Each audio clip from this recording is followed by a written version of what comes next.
The feds. So, as you may be aware, a certain someone is trying to downsize our federal government, which does have transit implications, unfortunately. So far, FRA and FTA have dodged the attention of this new Doge, whatever it is. And so, for now, things seem to be okay, minus the freezing of federal grants that I believe is still ongoing, unless that has very recently changed. So we will watch and see, but definitely concerning what's going on here. Did anybody see the California high-speed rail announcement? And fair play to him in the background. The protesters carried on chanting throughout the entire speech, like "Build the rail, build the rail." What was the announcement? Basically, it's been widely interpreted as a pause on the project. It's technically a review. The point was made that they've spent 13 or 15 billion, depending. There's two different cost things, and they're making a big point of there hasn't been a single inch of actual rail laid. Therefore, no trains, no passengers, So, it was always going to be a target. The only other thing is, close to home, Deborah Johnson did today confirm that nothing yet has come across now Archie's bowels related to any of this. But so importantly, if you go back a couple of years, the last time that the first Trump administration, tried to pause or halt funding for California high-speed rail, they lost in court, right? So what we do know is that there's been quite several billion that has been obligated already that the California high-speed rail project will maintain. So it's not a sure thing that it's going to be paused, although that is certainly the intention. So I think that's with any of this stuff. Yeah. He's doing, it's all going to be seen what's going to be fought in court.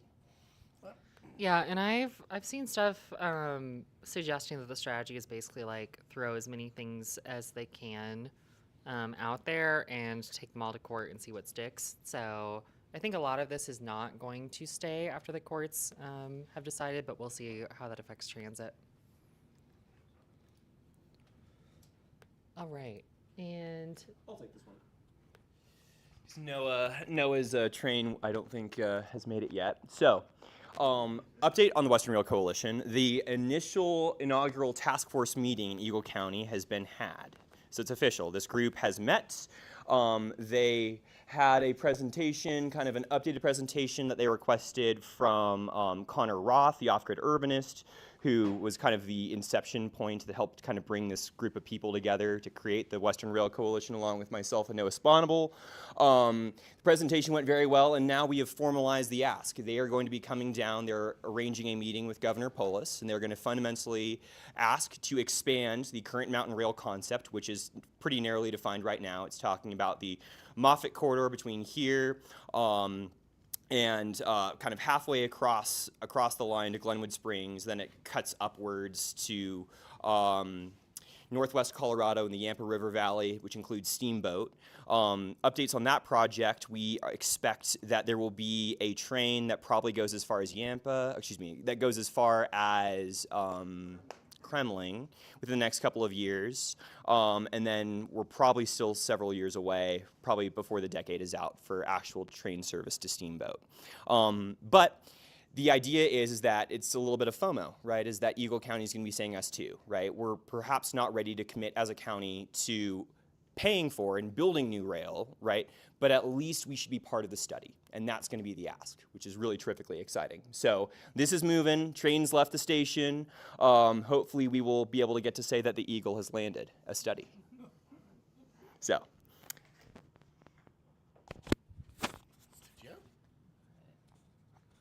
Service changes, our tri-yearly updates to schedules. So free Metro ride, in theory, making a comeback with some peak-only trips because we don't have a downtown bus trunk system yet. 5 routes that do the same thing already. Yeah. All day. Hey, We rode it last summer. to get here. Yeah. I walked here from the L because none of the buses that were running at that time were faster. So it might be welcome. The N line is getting an additional Friday night trip, 11:26. So that is almost as late as they run on Saturdays and the evening and late night times are pretty strong demand on that route. So that's an extremely welcome change. NB1 and 2 no longer go into Eldora, typical seasonal stuff. Renaming the P, not a huge change. Big update, the 16 going from 15 to 10-minute frequencies. So we're seeing some West Colfax love there. I thought that was a mistake when they cut that 2 years ago. So glad they figured that The one out. 16L needs to be made. Yeah. Return. Yeah. They build a light rail line. Yeah, but they're different. And my personal favorite, the 19, is finally going into the Pecos Junction station to pick up and drop off for B&G connections. The Adams County put in a traffic light to allow the left turn that the 19 needs to make that connection happen, and it should make that rail station way more usable for the residential areas that are just over a mile away in either direction. And this was a recommendation by our group, right? That was one of our ideas that we've been kind of pitching. It was something that we've been pushing. It's been in the SOP, and fun fact, the 19 used to serve Pecos Junction before a traffic light existed there for a period of time. And then we got safer. And then the 44 is getting some peak-only trips in the morning and afternoon, peak direction only. So these are, I believe, from Wheat Ridge Ward into Denver in the morning and then reverse direction in the afternoon. We'll see if maybe in future service changes that turns into just higher frequency service at the morning and afternoon peaks. 73 is getting 15-minute frequency from the morning peak through midday to afternoon peak. 153 switching from 30 minutes all day to 15-minute frequency, 6 a.m. to 6 p.m. So huge win. That's something that we've seen in a lot of our ridership analysis, that this is one of those routes that has long deserved 15-minute frequency. Welcome to see that happen. Changes to some of the 225, 228, and Dash to handle some rerouting to pick up some new developments, and then a whole bunch of minor schedule adjustments for which we don't yet know what the schedules are going to look like, what those adjustments look like. We can only hope that some of these buses that serve rail stations but don't have workable connections at the moment have been tweaked into having a really nice connection there. One other thing I want to add that's related but not on the slide is RTD is in the middle of their Title VI policy update for when they need to do an equity analysis on route changes. The changes are not yet finalized, but some things to be aware of are any route that changes by plus or minus 25% of any meaningful metric, so basically frequency, span, route length, will be classified as a major change and therefore subject to an analysis.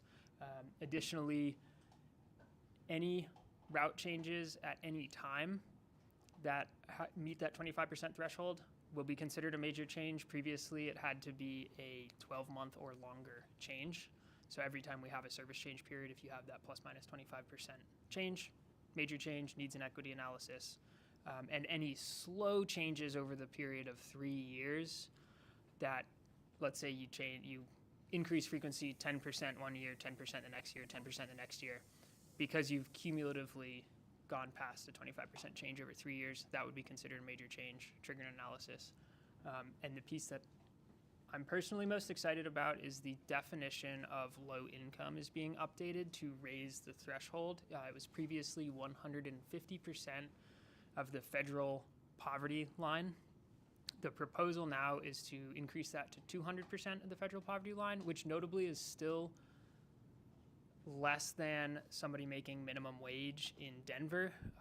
So I've asked some questions about seeing if we can't raise that even further so we can include all minimum wage workers in the area.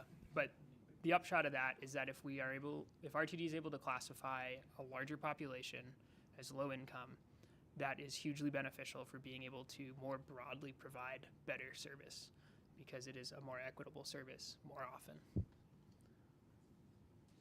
Yeah. Is this something that's used? Is this something that do they use the survey data from intercepts and all that for that? Or no? Okay, that's more city. I'm definitely not the expert on it, but my understanding is they use census block data, which is the most granular geographic level of census data. And the assumption is that all riders getting on at a particular stop are the median rider of that census block. Whether they live there, work there, doesn't matter. So it's more of a geographic figure than an actual per person.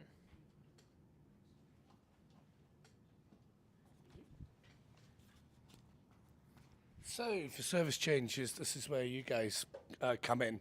RTD has changed its feedback process. They've got a new survey system, and what you do is you submit your comment by service change and by route. Okay, so the idea being is only the routes that we've put up on the slide have actually they've opened up for comments for.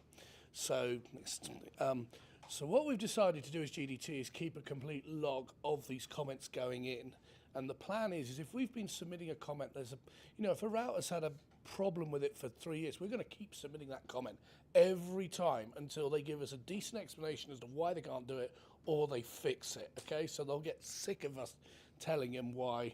For example, the 24, the buses take off 1 minute before the trains arrive. Okay, and they can say, wow, we increased the span of service, but you still ruin the connection at the top of that line, for example. So there's the Slack channel, RTD service changes, we've put that out. What we'd like is if you guys submit comments, you tell us and we'll log them. Or if you just want to feed into the general GDT comments, and what I'll do is just before the deadline on March the 6th, we will submit them, and then we'll just keep a log, and we'll just keep submitting them every time that route comes up for comment. They do make it into the pack. They do get in front of the staff. They do get in front of the directors.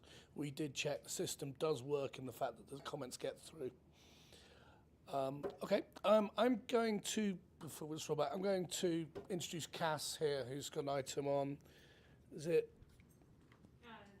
Is it? Yeah. Training, I think it is. Indeed, travel training. Hi there, folks. My name is Cass Reed. I am a travel trainer with MTM Transit, meaning I work with people with disabilities and senior citizens who want to increase our ridership and join our great RTD system, learn a bit more. My office is also responsible for Access Ride eligibility. So if you are a loved one, a friend, has ever had questions about it, I would love to answer as many of them as I can. Have a bunch of brochures up here, and would love to hear from you more, because we just got some exciting paratransit bills passed. Not as much as we would have hoped was in it, but we'll get into that a lot later. Thank you very much for your time.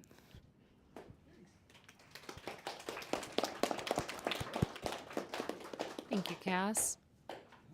All right, so we held our first ever transit-oriented movies, which was generously thought of and planned by Lauren Hansen, who I don't think is here, but you may recognize him from Colorado History Rides. He leads that, and he's fairly present in the Slack.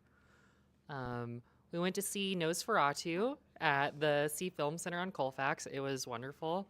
Highly recommend. And we got some food at Yaya's on Colfax before, and then I wasn't able to attend, but this picture is of the rest of the group getting drinks at Hell or High Water Tiki Bar. So super fun, probably more to come. And then in terms of other events we did, we had transit-oriented board games. This was our second transit-oriented board games. This was generously hosted at Wizard's Chest, no charge for us on Broadway. And more to come soon. Probably not one in February, but I think we'll probably have one in March, which I will announce on the Slack. Okay. So, how many E and H line riders in the room? Just show of hands. Okay. So, if we advance the slide one bit, so there's been improvement, which is great on the Southeast Corridor. Southwest, I'm sorry, you guys are still out of luck. But again, this is an example of a situation where we can criticize RTD management for not being decisive in terms of giving the board information about what it would have cost to have a contractor come in and address this full project as a capital project. But it's also really important to remember that RTD has a gang of, 7 or 8 track workers? Oh, is it well, the people who are actually out at a time. Yeah. Yeah, maybe that's the whole in terms of who are actually out, right? And they've been doing a heroic amount of work trying to get RTD's system, light rail system, and getting the rails in particular grinded or replaced to be back into a state of good repair. So really terrific to see that this is progressing. It has felt exceptionally slow as a rider, and we're going to get into this in a little bit, but this is causing permanent ridership damage, and we are seeing it in the data. So we'll come back to that. So yeah, thankful for the folks who are executing this work and getting it done, but we continue to have a lot of questions as far as why was management so slow in terms of putting this together? Why did management not give the board a choice, right? If money was really the issue, right? If RT was absolutely short of funds and they could not afford this, we think that the board should have at least been told how much it would cost. So I think the next one is, oh yeah, here we go, ridership analysis. Wow. So this data, it looks worse when you look at it online. If you just take a year over year and you just make a calculation, you would actually see that it's down 8%. We always try to be fair to RTD, and we try to equalize for different amounts of work days on a year over year basis, just because there's obviously a lot more rides on a weekday, even despite being post-COVID. The commute is still really, really big. But what we can see, right, is that buses are still up a little bit, right? You used to, for several months in a row, we were seeing buses up double digits. That has slowed. Commuter rail, heavy rail, is also down a little bit, which is just like what we saw last time we met. And light rail is still down double digits. Interestingly, the E is not the most that's impacted. Actually, the H line is down 40-something%. Which is really 30% once you adjust for year over year. But it's still, this is terrible, right? What we saw is that for the first couple of years after the pandemic, and you can see it just even if you aren't looking at the numbers, if you just look at the graph, right? We were in a recovery trajectory for the first couple of years, and now we're not. Now we're flatlined, and this is being generous, right? This is being as fair to RTD as you could possibly be. We are flatlining, and the light rail is down double digits as people have found it to be unworkable. So I think it's in absolutely all of our interest to encourage the system, encourage management to get those lines back up to normal operations as soon as possible. We're probably going to need to see some more action. I think a lot of us here would say that the C line needs to come back as an urgent capacity increase for the Southwest folks who currently only have one 15-minute frequency, while on the Southeast, right, you have the E and the H, and then you have the E and the R in different parts of it. But again, we are not in a place where we're returning to growth, right? The governor laid out those very, very ambitious targets a couple of months ago, right? RTD, the way it is positioned today, is not contributing to that. RTD is stagnating. On the operator shortage front, we actually have some good news, is that light rail saw an increase month over month in terms of hires. They got, I think, 8 new people in just 1 month, which is terrific. That's a lot better than what we've seen so far this year. So they picked up the pace. And now buses, out of the budget, we're down to less than 30 people short, which is huge, right? So being up 114 year over year is tremendous. So I think, to be fair, we should give RTD a hand, right? We're making progress. So, and yes, the data flub that we saw last month, where the budget for rail operators had been cut by 20 to 30 people, that was indeed a data blip. That was a little boo-boo. So they fixed it. Okay. Yes. Right, complete change of scene. We're going off to Japan. See one of the bullet trains. So, a couple of takeaways from Japan's, still the original high-speed rail engineering marvel. The bullet train started in 1964. 125 miles an hour, is now up to about 200 in sections, covers the entire country, and they still haven't completed it yet, but admittedly doing quite a lot better than California. Couple of takeaways if you're up for building bullet train lines. First thing, lots of elevation. Pretty much let's fly over the top of it. Worry about roads, grade crossings, utilities, people's houses, just go straight over the top of it. It's often cheaper, simpler, and easier just to pour the concrete and build the viaduct. Really simple station designs. This struck me. You thought the Japanese might have some, they didn't, but most of the stations look little more than a glorified shed. They spent all the money on the trains and the track. And then secondly is they run a number of tiers of services. There's actually a bullet train, a stop every 15 minutes for every 20 miles, but then they run the headline fast trains that might run for 150 miles non-stop, and all the sort of lesser, smaller stations have through tracks, so the bullet trains can often roar through. So if you're on a all-station stopping service, you'll probably get overtaken by the faster trains, 2 or 3 faster trains on your trip. Anyway, a little bit more light-hearted. I do themed trains. See that? I was looking at this, aren't you? Incredible. Do you want this? Yeah, How much do you love GDT? with all of my heart. Say GDT is the best transit advocacy group that ever lived. GDT is the best transit advocacy group that ever lived. What do you think, guys? I think yes. Should we give it a? Yes.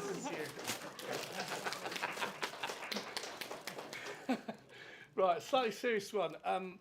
So it's not all serious things. One of the most amazing things, wayfinding in Japan is absolutely amazing, super intuitive. This is brilliant. This is a great example of confirmation. I know it's a little small. You've got signs above every car you see on the top of the photo, telling you it's car 9. It draws up exactly where car 9 is. You've got the blue says Kodama 724. That's the type of train and the equivalent of the flight number for the train number. You can see it's same color coding on the train as it is on the sign. Tokyo, and also this is a green car, which is kind of their business class. So there is literally no excuse for you getting on the wrong car in the train, and that's why it keeps them highly efficient. No one's in the wrong place. No one's dragging bags 3 cars down. Everyone's boarded at the right place, and it absolutely all adds up for a super efficient, punctual service. Anyway, this next one's good. If you're going to do a themed train, go big or go home. And this really is. I've got more pictures of this. But there is one unit running around, and it is pink inside. There's a store on board. There's all sorts. It's amazing. There are a couple of cars for people who don't want this, I should point out, on board. But there is about 3 cars that are completely pink inside on this train. And the other thing with Japan is, I don't know, you know about Japanese toilets? They go both ways. So Japanese toilet, most amazing things, a couple of things, the heated seats, things like that. And, James and I extol the virtues of things you can do on trains, such as having a pint and doing a business meeting. And now you can add sort of getting a jet of water up your backside to pass the journey. And that's the bullet train. Moving on to events. Bit more serious now. Oh, is it me? Oh yeah, who wants to see a picture of me getting punched? Actually slapped. Yeah, that happened to me. We got the that happened to me just before Christmas on the 38th, about 10 o'clock at night. I won't go into all the details, but I'm going to say it's unprovoked. You can see I'm sitting in a seat and he's not. Okay, the reason we're bringing this up, and really, we've sat on this for a little while, and the first thing is RTD. Let's give them some credit. They've been talking about live look and cameras and getting stuff. I got the pictures, and they sent me the video. They even sent me everything I need to basically press charges against this person. So to be fair, the live look did seem to work. Okay, RTD's on their side. That said, it's all after the event. I think most of us just don't want this to happen. And where we are this month is the Allied security contract is up. That's the security guards. The contract, the existing contract expends this summer, so the new contract will run for 3 years. There are also year extensions. And what we're saying is the scope of work is sort of the same old, same old. There's no targets to get these security staff on the trains, on the buses. Should we review the statistic that we were given about how few contacts there were? Oh, yeah, we heard. Last year I think there was a presentation where this was the police. They said they'd boarded in 1 month, okay, they'd managed a grand total in an entire month's worth of work of 40 trains. So that is just over, we boarded... The entire force? Yeah, the entire force police in force. 1 month? Yeah, they managed to board 40 trains. So, Where did you get that information, sorry? that was a presentation given to, I was going to say RTD committee, I think it was. Was it OSS? Was it OSS? I think it was OSS. Yeah. It was a security update, which is just totally pathetic. Remember, to board a train, you just jump on, you look around, you walk through it, you can jump off in 10 minutes, you know. We need to be boarding 40 trains a day, okay? All right? And then the worry is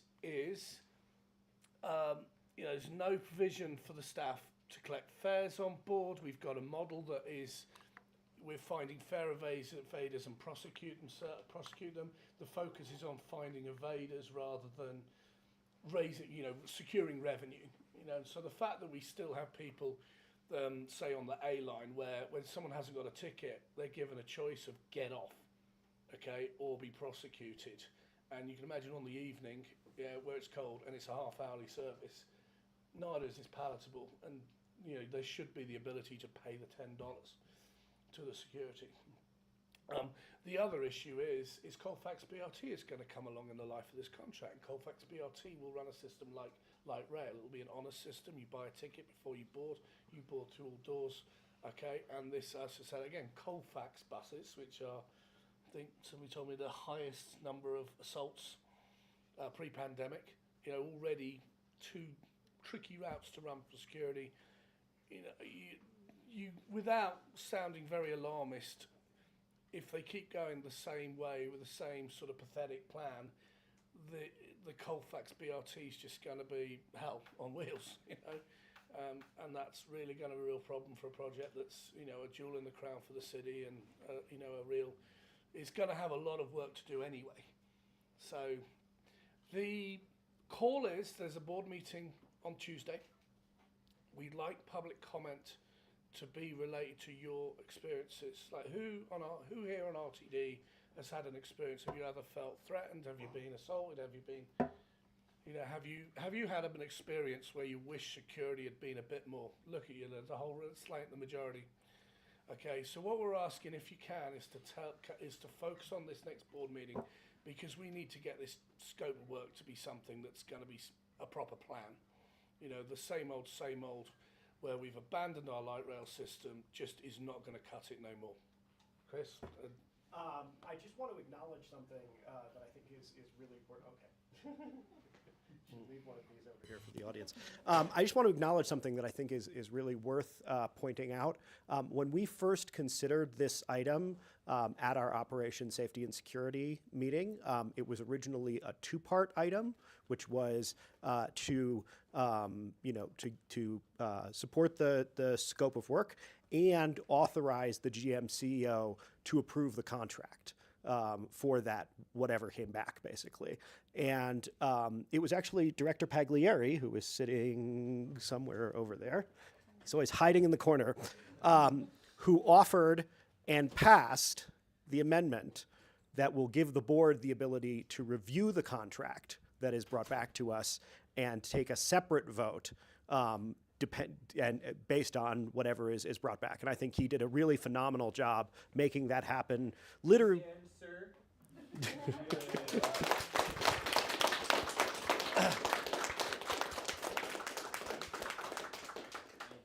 Yeah. It's a step in the right direction.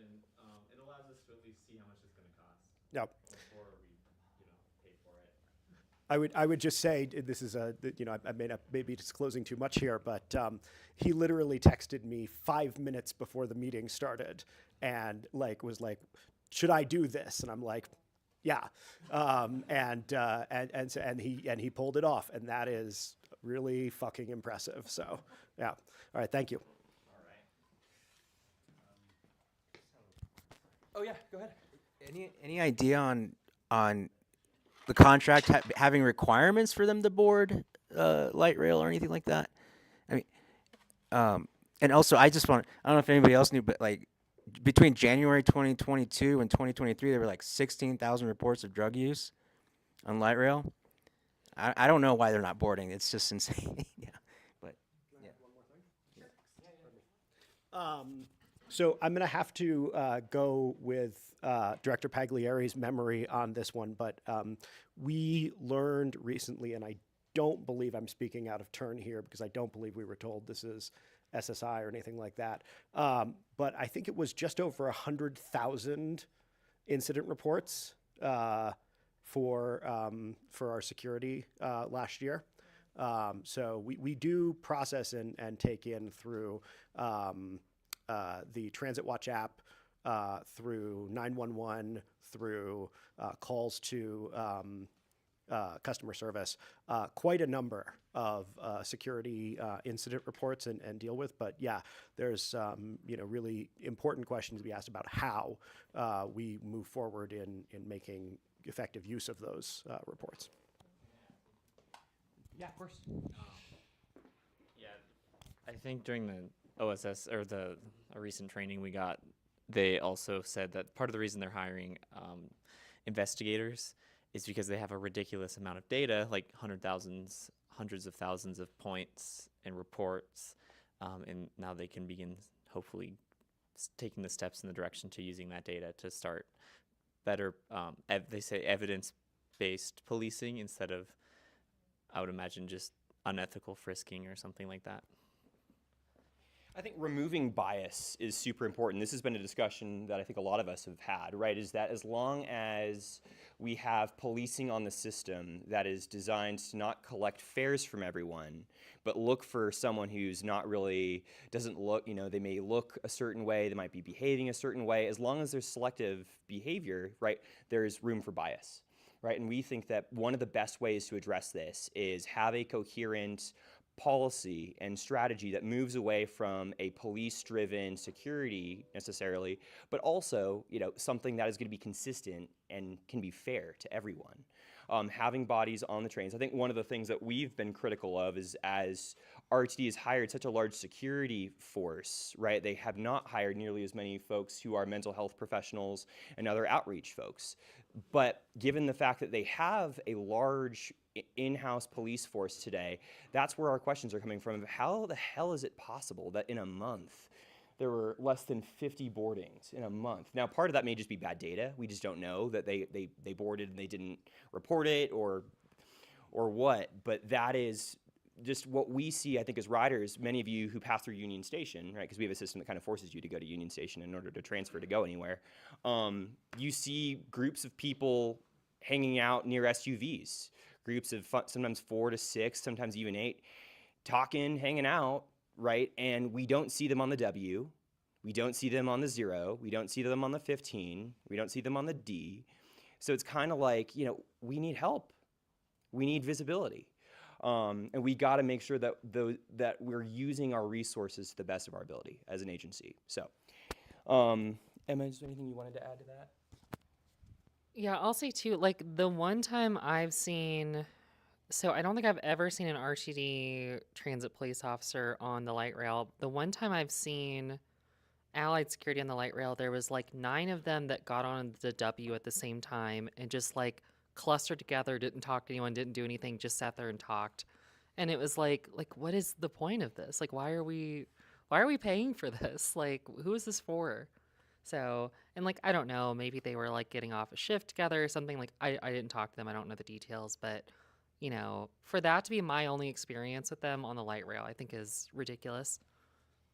Do you want to say something? I just have a question. Why is it like night and day when it comes to like security on commuter rail compared to light rail? Colorado state law. This is FRA. I'll do one. Okay, so the FRA and so the FRA mandates you have to put a second human being on trains. Now, these rules are somewhat outdated for commuter rail trains. I mean, imagine if you've got a big freight train, you do want a second person helping you apply the brakes and things going wrong. A modern multiple unit train, as is operated on the commuter rail, the operator can do everything. It's got a computer, it's got diagnostics, just like modern cars. It tells you when lamps have gone out, it tells you, all the checks and everything can be done from the operator's cab. But you've still got this law. So what RTD said was, well, if we've got to have a second crew member, there's no point in just having an off-duty operator who's just going to sit there and do nothing. Well, let's make that second person a security guard, and they could check fares, and you'd be a one-person security guard on the train. They do have a little bit of federal FRA training. There's a few safety things they would do in an emergency, but by and large, it's because the FRA tells RTD to put them on. I'm pretty convinced that if the FRA didn't mandate it, RTD wouldn't bother putting that second person on the trains. But it's interesting. That said, I've seen multiple instances where the guard on the A line, for example, is face down. The particular rider, not customer, but says no, can't pay, won't pay. Guard says, okay, get off at next stop. No, and you see the guard just mentally go through it and go, is this worth it? It's not worth the confrontation. So you're literally now seeing, in the same as the shoplifting videos you see where they're just brazenly walking out of stores. That's happening on the system. So it's better on commuter rail. We've not got the crazy drugs going down and things like that, but we've still got a level of fare evasion and still got a level of riders that are not contributing. I should also say there's one, looking around the world, I mean, the main, most Western systems, commuter rail, metro, are fare gated. Fare gates, the big exception is Germany, Switzerland, Austria, who run a completely open system, similar to what we're told RT's got to be. And now they do check on their long distance trains very well. They will find you, as I learned.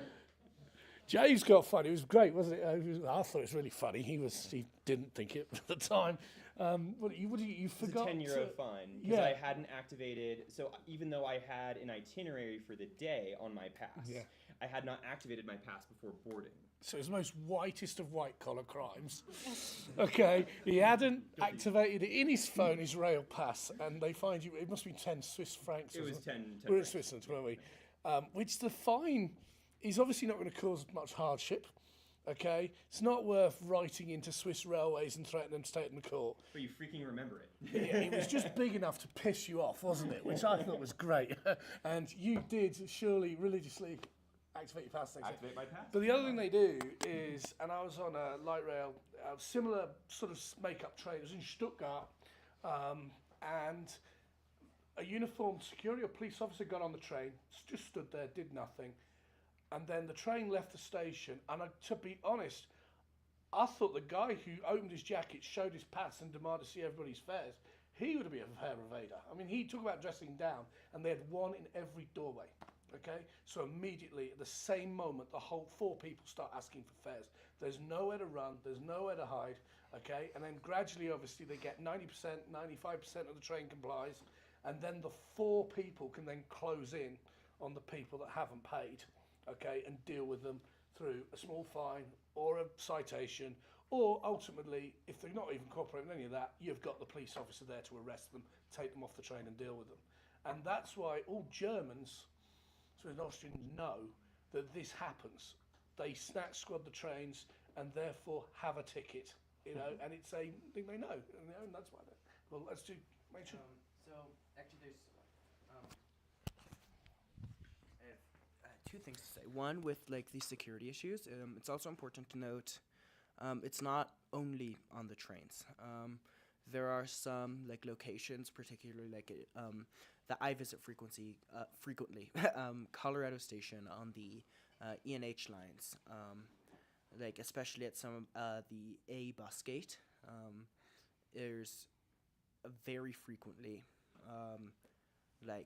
something happening. It is and so the fact that these aren't even happening on moving vehicles, that they are regularly happening at specific localized locations. And to that point, Metrolink in St. Louis, they have been have dealt with some pretty significant security issues, and they have made the decision to install fare gates. So that is a big capital expense. But is that something that we should consider?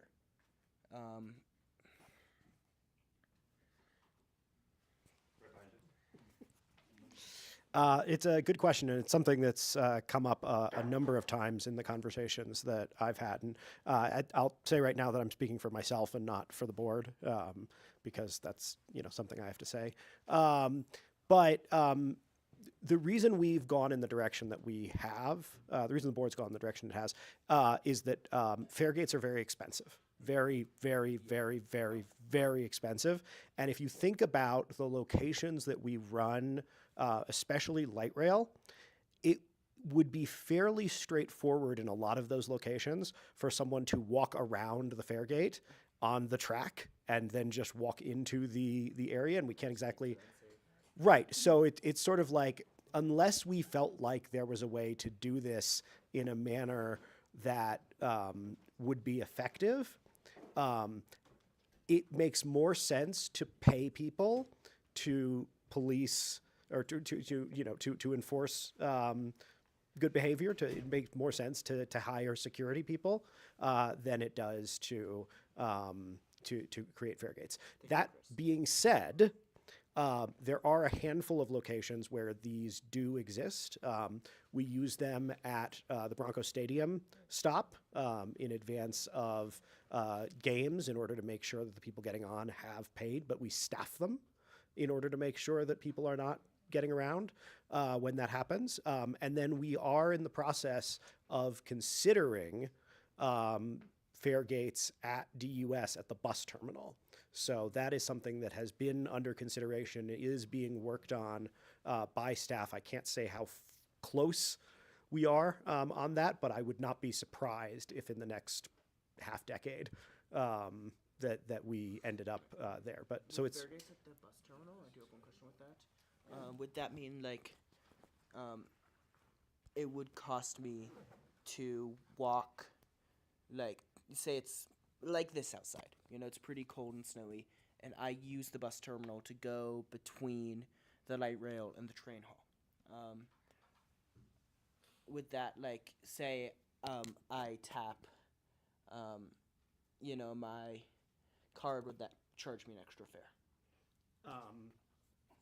So, I mean, no, it would not charge you an extra fare. The idea would be that because we'd be using, account-based tap to pay, if you had just taken the train and you were just about to take the bus or something. I don't pay fares 'cause I move, so right. I don't exactly know how these work very well, so. So yeah, I mean that's one of the reasons why this is being worked on, is that there's a lot of complexities that go into it with things like that. So Let's do one more. Yeah. Just because we gotta move on. I want to preface this by saying that I obviously agree with the majority here that there's a lot of antisocial behaviors that are partaken by our unwell populace here in Denver. A lot of folks who are doing obviously like inappropriate things on the bus lines. But I do want to push back a little bit on the broad acceptance of the framing that we should be fair enforcing it all. Correct me if I'm wrong, but we've had several presenters come in here and say the overwhelming majority of our financing does not consistently come through our fare system. And I'm not sure if criminalizing the behavior of taking the bus, even when you're in a financially tight situation, is the best way to encourage our poor population to partake in, our transit system. So fares are a debate that we've had before, and I think it's going to be incumbent on us to spend more time. We should probably have an entire meeting dedicated to it. There are multiple models across the world, right? The systems that perform well have a fare almost always, but the difference is that there is a huge difference in how easy it is for low-income people to be able to get low-income passes. And that's probably the biggest disparity and the biggest difference between RTD's experience, if you're someone who's trying to get get into the live program, and other places, is that some places, some other cities, even in the U.S., make it a lot easier. But that's definitely a conversation that we should have again, and I think have in more detail to do it justice. We're also going to talk about that in the state legislation section. The state is fed up with RTD making it too difficult to get those passes, so that's part of the transit reform bill. So. Let's go doing that. All right, on a lighter note, Board of Directors meeting. The next one is going to be at 5:30 p.m. On Tuesday, February 24th at 1660 Blake Street, Denver. That's next Tuesday, right? Is it 24th? Yep. So it's 25th, isn't it? No, 24th. Please come and give public comment. It doesn't start until 5:30, but I would shoot for... What? It's on the 25th. It's on the 25th. Okay. Apologies for that. So it's the 25th, sorry, but it is this upcoming Tuesday. Please try to get there 15 minutes early if you can, especially if you're taking transit, because we know RTD. We've all been there. And yeah, we do want to focus on accounts of safety and security. So this will probably be like a pretty heavy public comment session, if I'm being honest. So just be ready for that. But like if it's happened, it needs to be told, I think. And so if you have a story, please come and bring it. I know I do. I know a lot of people here do, if you're comfortable. So speaking of RTD making you late, just should reference that Noah Sponable is not even here yet, and he left an hour ago. So, want to promote the Winter Park Express. This is something that is staffed by volunteers of ColoRail, which is the advocacy group, a core partner of GDT. They were the group that was actually responsible for helping bring back the Winter Park Express after the ski train had been dormant for, I think, over 10 years at the time, or almost 10 years. So it now runs 5 days a week, which is being subsidized by the state, which is awesome. We as GDT, our next one, several of us are going to be on the train this Sunday, myself included, but also we are encouraging the membership to turn out for the Sunday, March 2nd. So this is not this weekend, but next weekend. If you are around, if you are in town, tickets are selling quick. I think the prices are beginning to go up. So if the March... Did we check if there still are tickets or if it's sold out yet? There were as of yesterday. There were, because Connor Roth was going to be joining us potentially. So there were as of yesterday. But also March 30th, the tickets are still very cheap for that journey, and there's going to be a whole bunch of GDT and ColoRail folks who are going to be on the March 30th train. So if those tickets are cheaper and that time works for you, we'd love to have you along on that day as well. Cody. Even if you're not a skier, I was going to lead a group to go snowshoeing, just so like some other activities. So just wanted to put that out there. Oh yeah, no. There's plenty of other things to do if you are not a skier. There's tubing, there's exploring Fraser, there is the spa as well. You have a News. Sunday, March the 2nd, and I got Amtrak up here. They've slashed the fare to $38 round trip. So if you buy now, buy it now. Get on your phones right now. GDT round trip, Winter Park. Entire cart of GDT. Okay, $39, March the 2nd, Winter Park Express. Hell yeah. Go for it. 38. You said 38 round trip. Round trip, 19 plus 19. So hell yeah. $500 for a private room for that short trip. That's on the Zeph. Yeah, no, that's on the Zeph. Well, terrific. Okay. Well, so yes, please join us on the Winter Park Express. I see several hosts in the audience. I see Danny over there. We've got a really awesome group of people who love this train, who make it happen, and it's a tremendous experience for those of you who have not done it yet. Cannot speak highly of it enough. Let's give our host a round of applause for volunteering to help out. Thank you.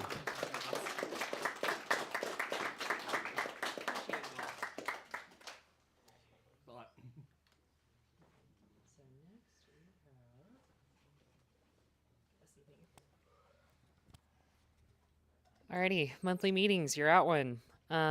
6 p.m. on the third Thursday of the month. We will have transit-oriented drinks after. I will talk more about that in a second. And our next meeting is going to be at 6 on March 20th, which is, of course, a Thursday. And tonight we're going to have transit-oriented drinks at Champagne Tiger on Colfax and Pearl. We're going to take the 15 from Union Station to the Colfax and Washington stop, I believe. And I really wanted to rep them because they've been like a wonderful supporter of Colfax BRT. They held the event for the groundbreaking of the project. And Colfax BRT has not been getting the best press recently, let's be honest. And I don't fully blame businesses for being upset about losing business due to construction, but I think someone who's been an ally to this extremely important project is someone that we should give some back to. So I think this will be a lot of fun. I hope to see most of you there. It's not just drinks. They do have food too. So I need to double check because I'm not positive if you have to be 21 or over to go, but I don't think you do. But I will double check before we leave to make sure because I know we have a lot of people here who are under 21. You don't? You don't, and they do have non-alcoholic drinks. Okay, so yeah, everyone is welcome. Alrighty, more meetings. The FRPR Board of Directors meeting is going to be at 9 a.m. Friday, February 28th. So that's not this Friday, it's the next. Would love for y'all to give comment there. I think it's only virtual, right? There's no in-person. It's only virtual, and Yep. they ask you to RSVP in advance. So it's best if you can RSVP more than 12 hours in advance, but they're usually very cool. They will admit you. Yep. The Inc. Transportation Committee meeting is 6 p.m. Thursday, March 13th. I believe our own Joel Noble leads that. And Denver City Council, I'm a frequent flyer there. I would love to see you. 5 p.m. every Monday. It's a great time. There's always someone there who says something you didn't think a person would ever say in your life. So a lot of fun, very entertaining. We have one routine caller who calls in literally every single week, and I never know what he's going to say. Okay, Rocky Mountain Train Show. So a lot of you turned up last year, which was great. We had a great experience. This year it's going to be on the 5th and the 6th. Tons and tons of nerdiness and foamerdom to be had. It is a wealth of trains and model trains and just trains. It's wonderful. We're going to have a booth. So if you are able to volunteer, technically we've already got our list of volunteers who have signed up. We can probably get more. So if you haven't signed up yet, talk to me afterwards. We can probably get you added and get you a pass to be able to get in for free. And yeah, this is just a terrific time to also just mix with folks who wouldn't necessarily encounter an urbanist circle where we run. Talk to families. I think the trick that we really found is that obviously the little ones, the kids are going to want to be running the train, but it's a terrific opportunity to talk to their parents and talk to their parents about why projects like Front Range Passenger Rail are so important. In finishing fast tracks, kind of demystifying questions they might have about RTD and transit and stuff like that. So cannot recommend this enough. Join us, it's fun. So. I also point out, Oh. Picture back up again. If you notice, there's a switch there, and you can see that track that sort of goes up in the air. And the reason is that next booth belonged to RTD. And we thought we'd show them how easy it is to build a railroad. So that was us sort of halfway through. We were trying to get it onto their table up in the air, do that. It's not the G line extension, it was the GDT line extension. This is something we sometimes put request in, is to be next door to RTD, just to be friendly. They're 3 booths away this year, but we now own 3 times the amount of track that we did last year. So, Do not threaten us with a good time.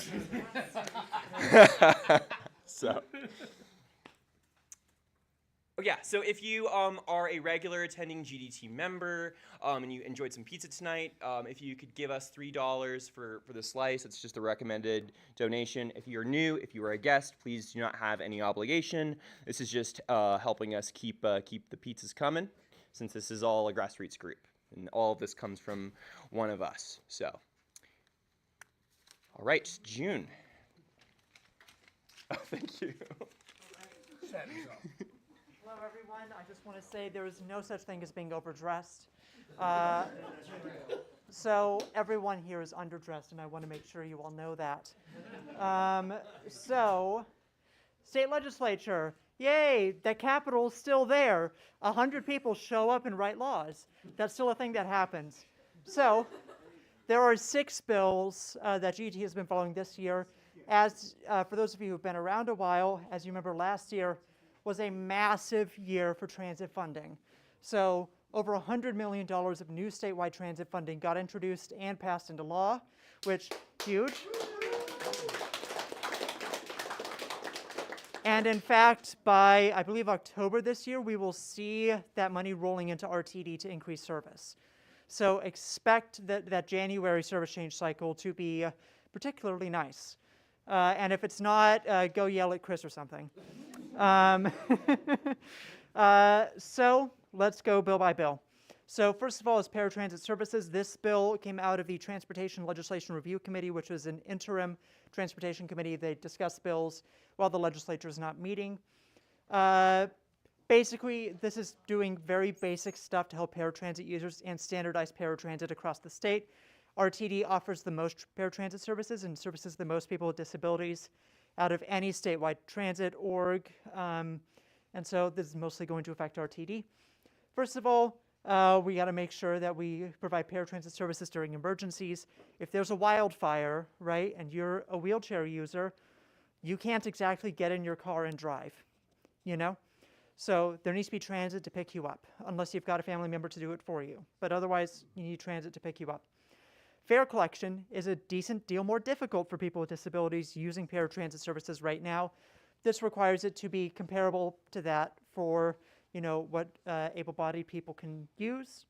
And then finally, so a lot of paratransit services are based on a radius around existing fixed route transit services.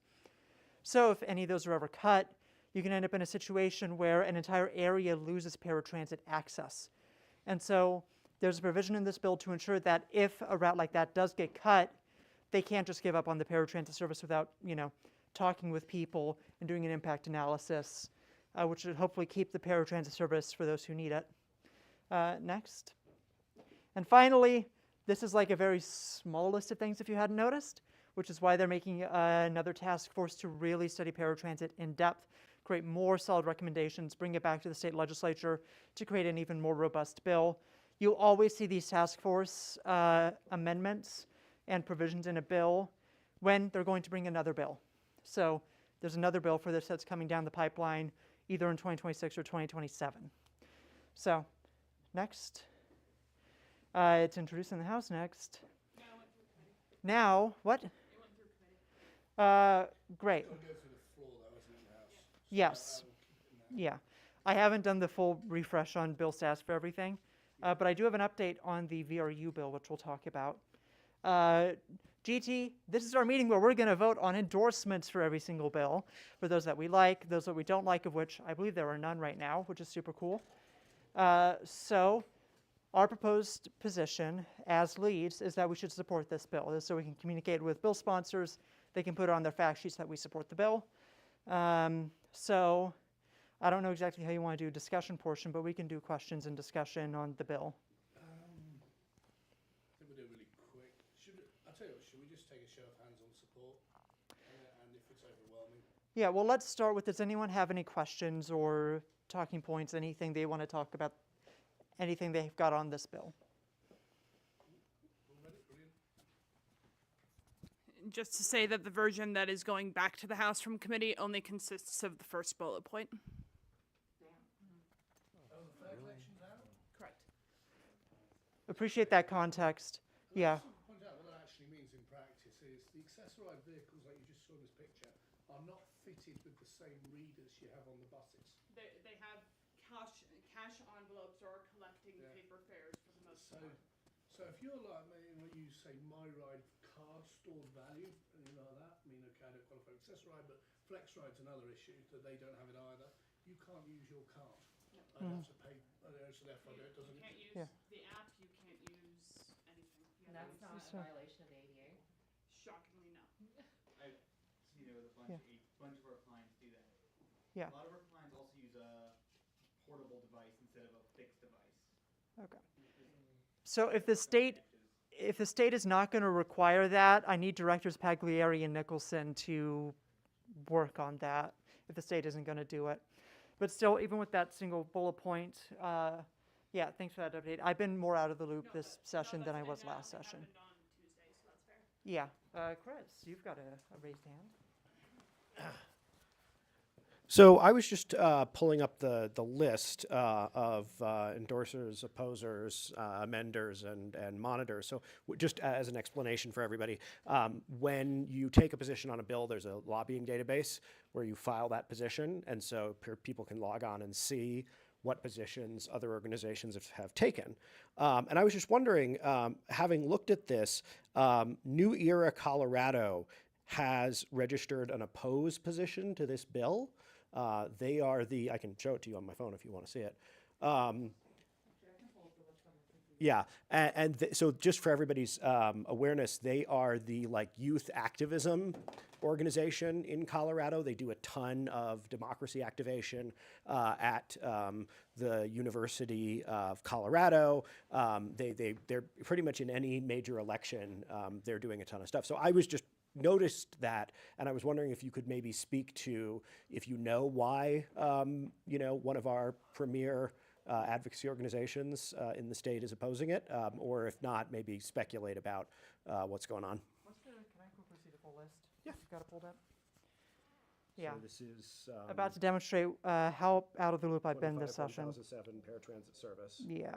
There's a long list there. And then the only oppose is New York, Colorado. There's one opposed. How many in support? There are a number in support, yeah. Yeah, let's see. Support is a lobbying firm, another lobbyist, another lobbying firm, which is a progressive firm. They're on behalf of, if you look at the lobbying firms, Yeah. you can see. There are a number of organizations in support, so I'm not, Yeah, not trying I mean, to say that they're not the only one, but I flagged that, and I was just curious. Woodland Park is amending, CCAT's amending, supporting. I mean, I was just I don't know why New Era is opposed. I'm not going to speculate either. I don't know them that well. But still, we are still in a proposed position of support. This bill came out of TLRC, and so with that first provision, I'm still comfortable with it. So, any other questions or discussion points before we move along to a quick vote? Okay, great. So, everyone in support of GDT endorsing this bill as currently written, please raise your hand. Okay, seeing a very clear majority in support, opposition can't overcome that, so GT has now endorsed HB 25-1007. Next slide. Okay. All right, this bill got killed in committee because the governor does not like registration fees on cars. However, I literally got a call from the CDOT liaison earlier today. The sponsors are working on a new version. I can't tell you what's in that yet, but it could actually pass and is going to be better than the VRU bill from last year that also passed. But this died. This is going to come back, different form though. Next slide. Transportation mode choice. This is a really important bill. So Colorado has statewide greenhouse gas emissions goals, right? We say, we want to be at this certain level by this time, this level by this time. And what we've consistently seen is that Colorado has missed those goals. And when you actually dig into it, the energy sector is doing fine, right? They're one of the largest emitters, and they're on track. Transportation has been stubbornly high in emissions, despite a lot of incentives for EVs, despite basically no investment into transit so far, just like very small incentive programs. So this is the legislature saying, you know what? No, we need solid plans and directives that are actually effective to change our modes, our transportation modes. So this is going to do a lot of things. It's being spearheaded by the Colorado Energy Office. They need to write a report and present it to the TLRC targeting a specific mode shift starting in 2030 and going every 5 years after that. That's the targets. In addition, they need to keep reassessing these targets. They need to create implementation plans for these targets. Plus, importantly, MPOs, local governments, and transit agencies that service over 100,000, people in population, all have to create mode choice implementation plans. So this isn't just the state saying, here's something in the ether that we want to hit. No, local governments, all the people responsible for transportation mode choice, have to create implementation plans that match with the state plan. And yep, that's essentially what the bill does. And this would also force RTD to consider their chunk of change for this, for increasing transit mode share. So, yeah.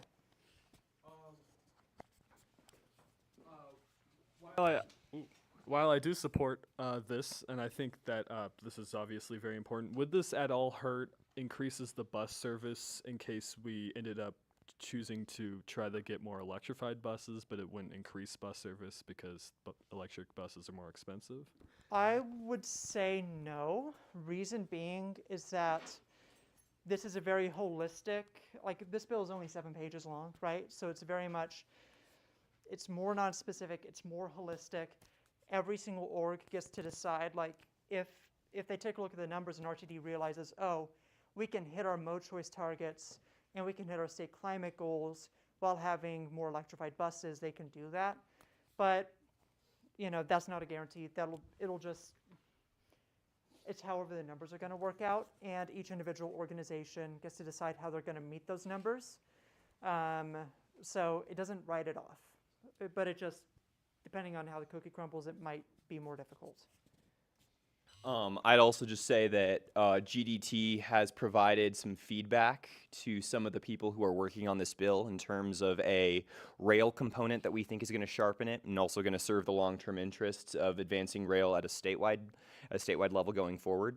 One of the things that is really cool, right, is that, you know, say what you will, I think there are members of this group who have disagreements with Governor Polis on certain policies, but it cannot be denied that he is the most pro-rail governor we've had in a century.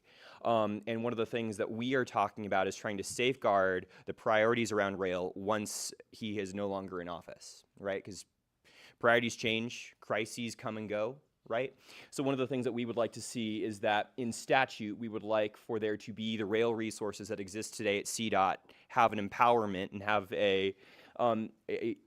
in statute the ability to study rail, advance rail on an ongoing basis, not on a project-by-project basis, which several of the FTEs, I think there's only 5 of them right now, at CDOT are working on a project-by-project basis. So we want to empower CDOT to approach rail programmatically. So we can talk about that after. This bill will also tie into the transit reform bill, which we should talk about, and we will.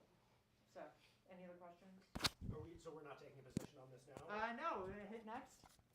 Our proposed position is support on this, and yeah. Can I ask a quick question before we vote?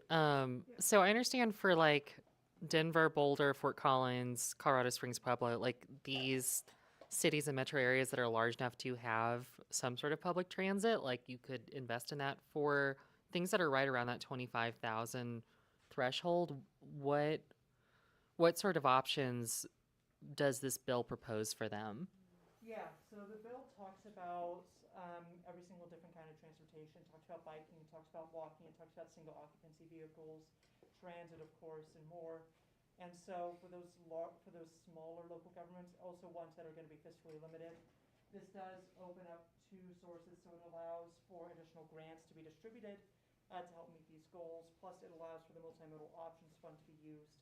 So like if you're in an area with no transit, your implementation plan probably isn't going to include a ton of transit, but it might include more bike lanes, it might include land use changes, which are also contemplated in the bill. It might include other strategies like transportation demand management. So basically it's up to each local government to figure out how to meet the target. But the target, if they do it right, and again, that's down to the implementing office, isn't going to say, okay, I don't know, what's it, URE, for example. Yeah, you got to have 50% transit mode share in 5 years. They're not going to do that. So yeah, there's other options to meet their targets. And my other question there is, you know, like RTD is huge and covers a lot of these local governments. So like if you're like Parker, for example, like what would your plan be? Like let's say you wanted to increase transit in your area, like RTD handles that. So Yeah. what would that even look like? They could buy up transit service. They could introduce an additional regional transportation authority. They could offer incentive programs. They could buy group eco passes. They could. There are options to both on the private side and on the government spending side to increase transit mode share that municipalities like Parker could do. And also the transit reform bill does also attempt to make it easier for municipalities to buy up service and to get additional stuff from RTDs.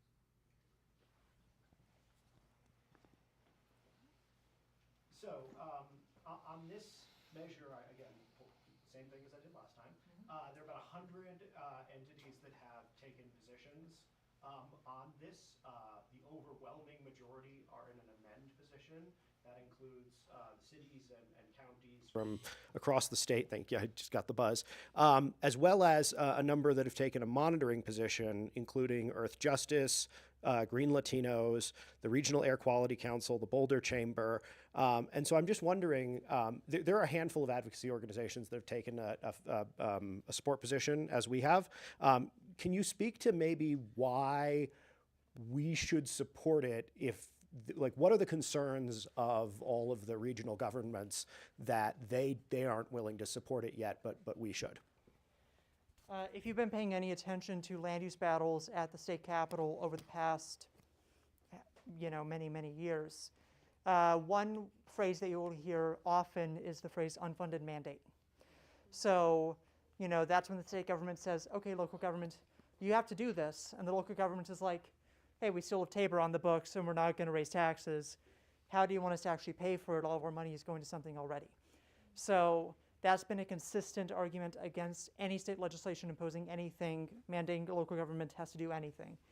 For an implementation plan, you need staff, right? You need public communications and engagement staff. You need planning staff. You need analysts. You need, frankly, staff hours, right?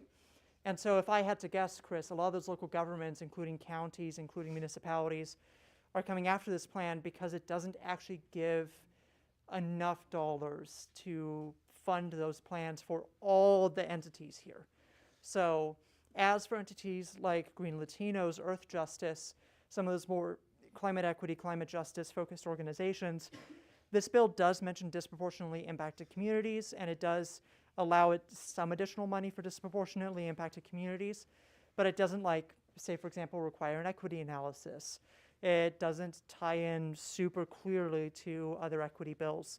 So while it is a general emissions reduction bill, it's not necessarily a super thorough climate justice bill, if that makes sense.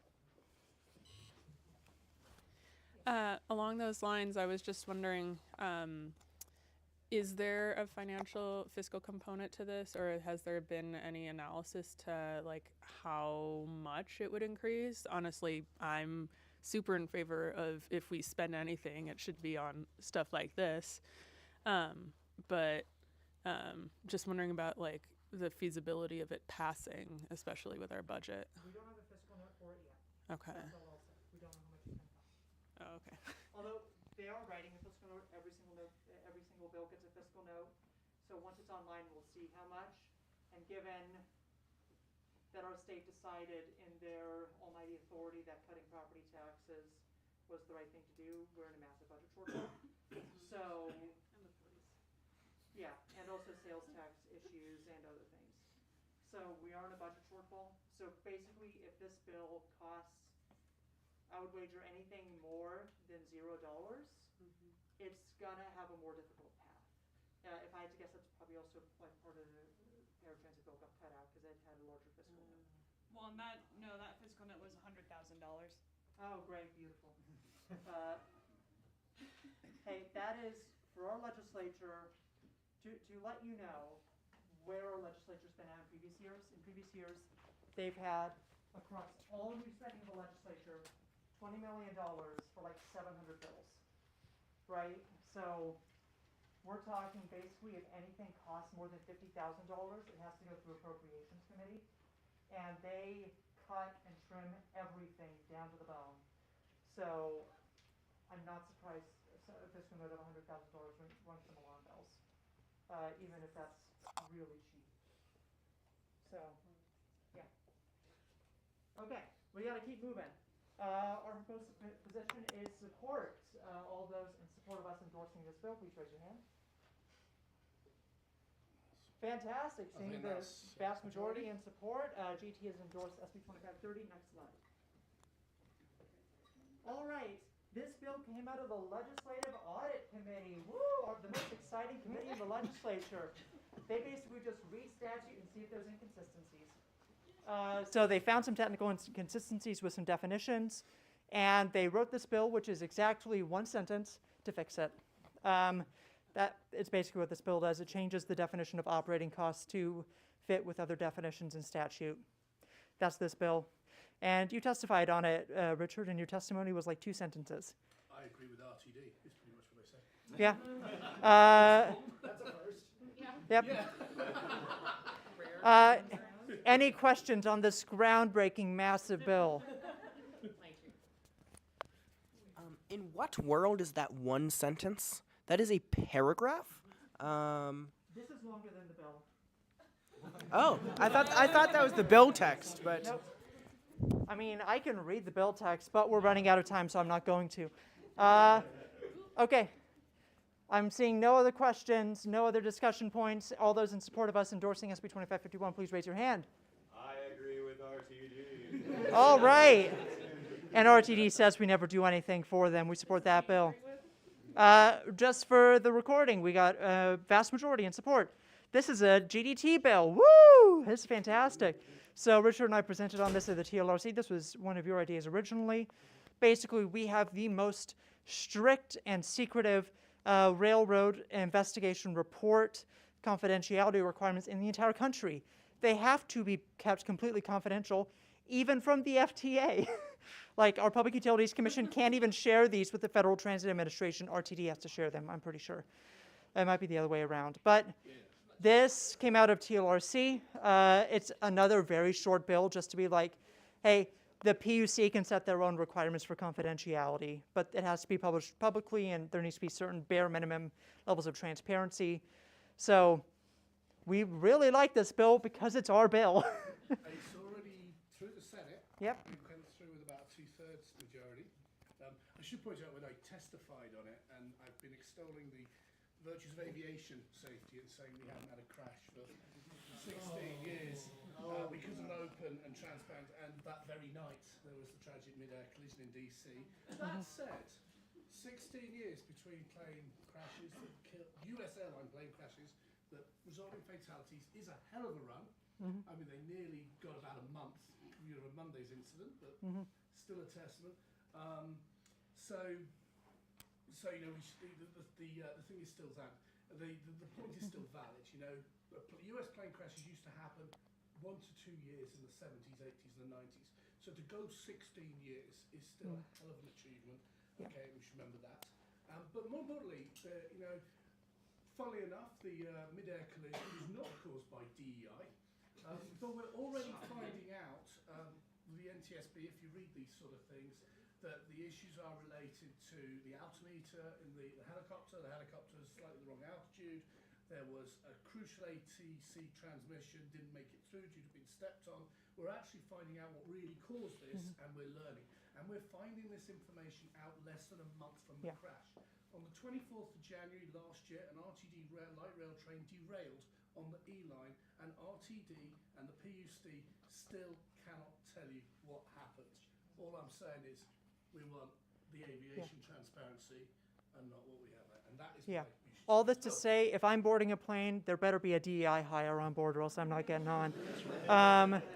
But this is a great bill. We've been working on this for a while. And yeah, question.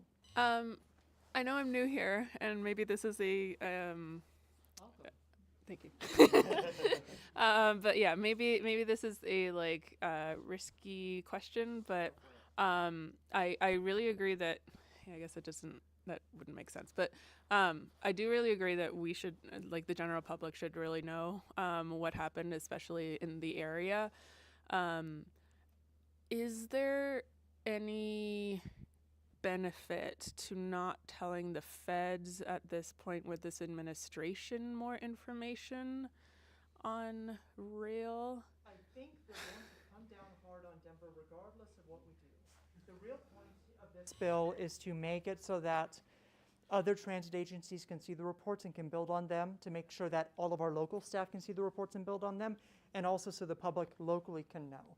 Like, the FTA has been able to get these reports in the past, they just have to go around a little bit, but the federal government is coming down hard on us anyways, just for political reasons. So this is going to have a much greater impact locally than it will federally.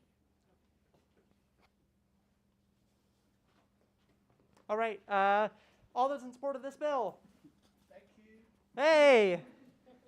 Okay, that's also a vast majority in support. We endorse our own bill. Fantastic. Now, okay, so as those of you last year remember, there was another transit reform bill. That was pretty bad.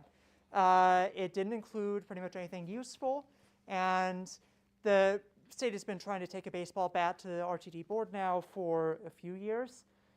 which I am still personally unconvinced is the right move. So, but this bill has a lot of good stuff in it. Oh my God, the state is actually doing something good with RTD somewhat. So here's what this bill does. It says to RTD, you have to align with our statewide greenhouse gas reduction targets and those mode choice targets as well. It creates worker retention goals for RTD. It requires RTD to adhere to FTA guidance issued during the Biden administration around transit worker assaults. It requires RTD to make a much more robust 10-year strategic plan instead of their current 5-year strategic plan cycle, which is not nearly as robust as what's found in this bill. It requires RTD to do a comprehensive operational analysis every 5 years. It requires RTD to publish more information around capital projects, ridership service changes, workforce and safety. Worth noting, a lot of those dashboards were already in the funding bills from last year. So this is just putting it in another place in statute, specifically in the RTD Act. It requires RTD to update its service policies and standards. It adds 2 ex officio members to the board, plus also not on this slide, it bans write-in candidates for RTD elections. And finally, it creates a second accountability committee to sort of build on the 2021 committee's work to make recommendations on governance, on pay, and representation of local governments and workforce. So add, if you're like wondering like, oh, does that write-in clause do anything? We have at least 2, is it 2 or more current RTD board directors that were write-in candidates? It's 3? Yeah, this happens. Like, this is not like a, oh. Yeah. This is not a hypothetical. This like regularly happens with the RTD board for Yeah. whatever reason. All right, time for questions and discussion on this pretty important bill. So that thing about write-ins, seems pretty big, and I see where it's coming from, especially in the fact that write-ins win a lot of RTD elections, but that doesn't feel like it has much sense to it, in the sense of like banning write-ins will stop write-ins winning elections, but it'll just leave empty seats. You know, if write-ins, there are more problems if write-ins are winning elections than write-ins. You know, then you're looking more at public engagement and ability to run, pay of the board, you know.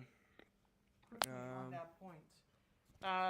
To that point, with banning write-ins, the bill does include new provisions for appointment of directors by county commissions and Denver City Council. So if there is a vacancy, the appointing authority is whichever county is the majority of that district. Let's do Or Molly city first and then Chris. Okay, yeah. Yeah, go ahead. So you answered my write-in question, and then my second question was, what is the purpose of the ex officio members? How are they added? Like, how does that work? Yeah. Members who come from, oh gosh, CDOT and Dr. Cog. Yeah. So the reason that those got on the board, I did the calculation with the funding bills that came through last year. And if you put the exact amount of state and regional representation on the board as matches the funding coming in, it's 2 members. So as far as I can tell, those ex officios are to let Dr. Cog and CDOT, who also, again, have these emissions targets and these mode choice targets and these implementation plans, to sit on the board, to not vote, right, but participate in discussion and just be there. So as far as I can tell, those ex officios are to make sure state dollars and regional dollars are being used effectively, and also to allow sort of that greater amount of transparency and collaboration between the board and these regional and state entities. That's my reading, at least. There could be something more nefarious, but that's my reading of it. I just wanted to sneak in 2 other aspects of the bill that are not on here. One is a requirement for publicly available data dashboards that create more transparency to track various performance metrics for RTD. And another is, I'll say, forcing RTD to put a lot more effort into mapping out opportunities for transit-oriented development and putting real work into evaluating where they can do that effectively and presenting on the opportunities available. And June, if I messed any of that up, feel free to correct me. Oh, and I forgot another important aspect. It does also require modernization of the live program. So under this bill, you will be able to fill out a universal waiver that says, hey, I qualify for this program, give me this discount right now, and then you prove it later, instead of the current system, which is you must prove it first through a bit of convoluted paperwork, and then you get your life pass, and then you get to actually ride. Under this bill, you fill out a form, you give it to RTD, RTD gives you your pass, then you have 3 months to actually prove it. I have been talking a lot, but things need to be said. So with the TOD, that's great. We need that. Our stations look like they have been hit by meteors, but like with that, you know how that development mainly works here is it's done privately, and the worry that I think with that is we end up with a ton of really high rent apartments that aren't really useful TOD. And is there something in this bill that ensures that at least some percentage of that housing will be maybe affordable to, at the very least, like 30% below market rate? Hand off to Chris. You want to talk about ATOD? I can, both as, so is it activated? I can never tell with these things. It's on. So I'm speaking here as an RTD board member and as one of the leaders of YIMBY Denver, for which this is kind of our shtick. No, there's nothing in the bill that requires us to make any of the TOD surrounding RTD stations affordable. Some people will say that's a good thing because they want to have as much housing development as possible. Some people will say that's a bad thing because they want it to be as affordable as possible. But as of right now, there is nothing in the bill on any kind of affordability requirement. And I can say that as someone who's read it over, I don't know, 50 or 60 times in the last couple weeks. I have a slightly longer thing to say about why what I assume is the intended motion is the wrong thing to do. So I don't know if you want to introduce your recommendation, and then I can. One other thing that's also in the bill that I forgot to Yeah. add, the position of support, we did talk about that pretty extensively internally. But one other thing is that this bill also introduces methods for apartment buildings to buy eco-passes for residents and requires our apartment buildings to survey their residents, asking if they want eco-passes, and if the majority respond yes, the apartment has to buy eco-passes.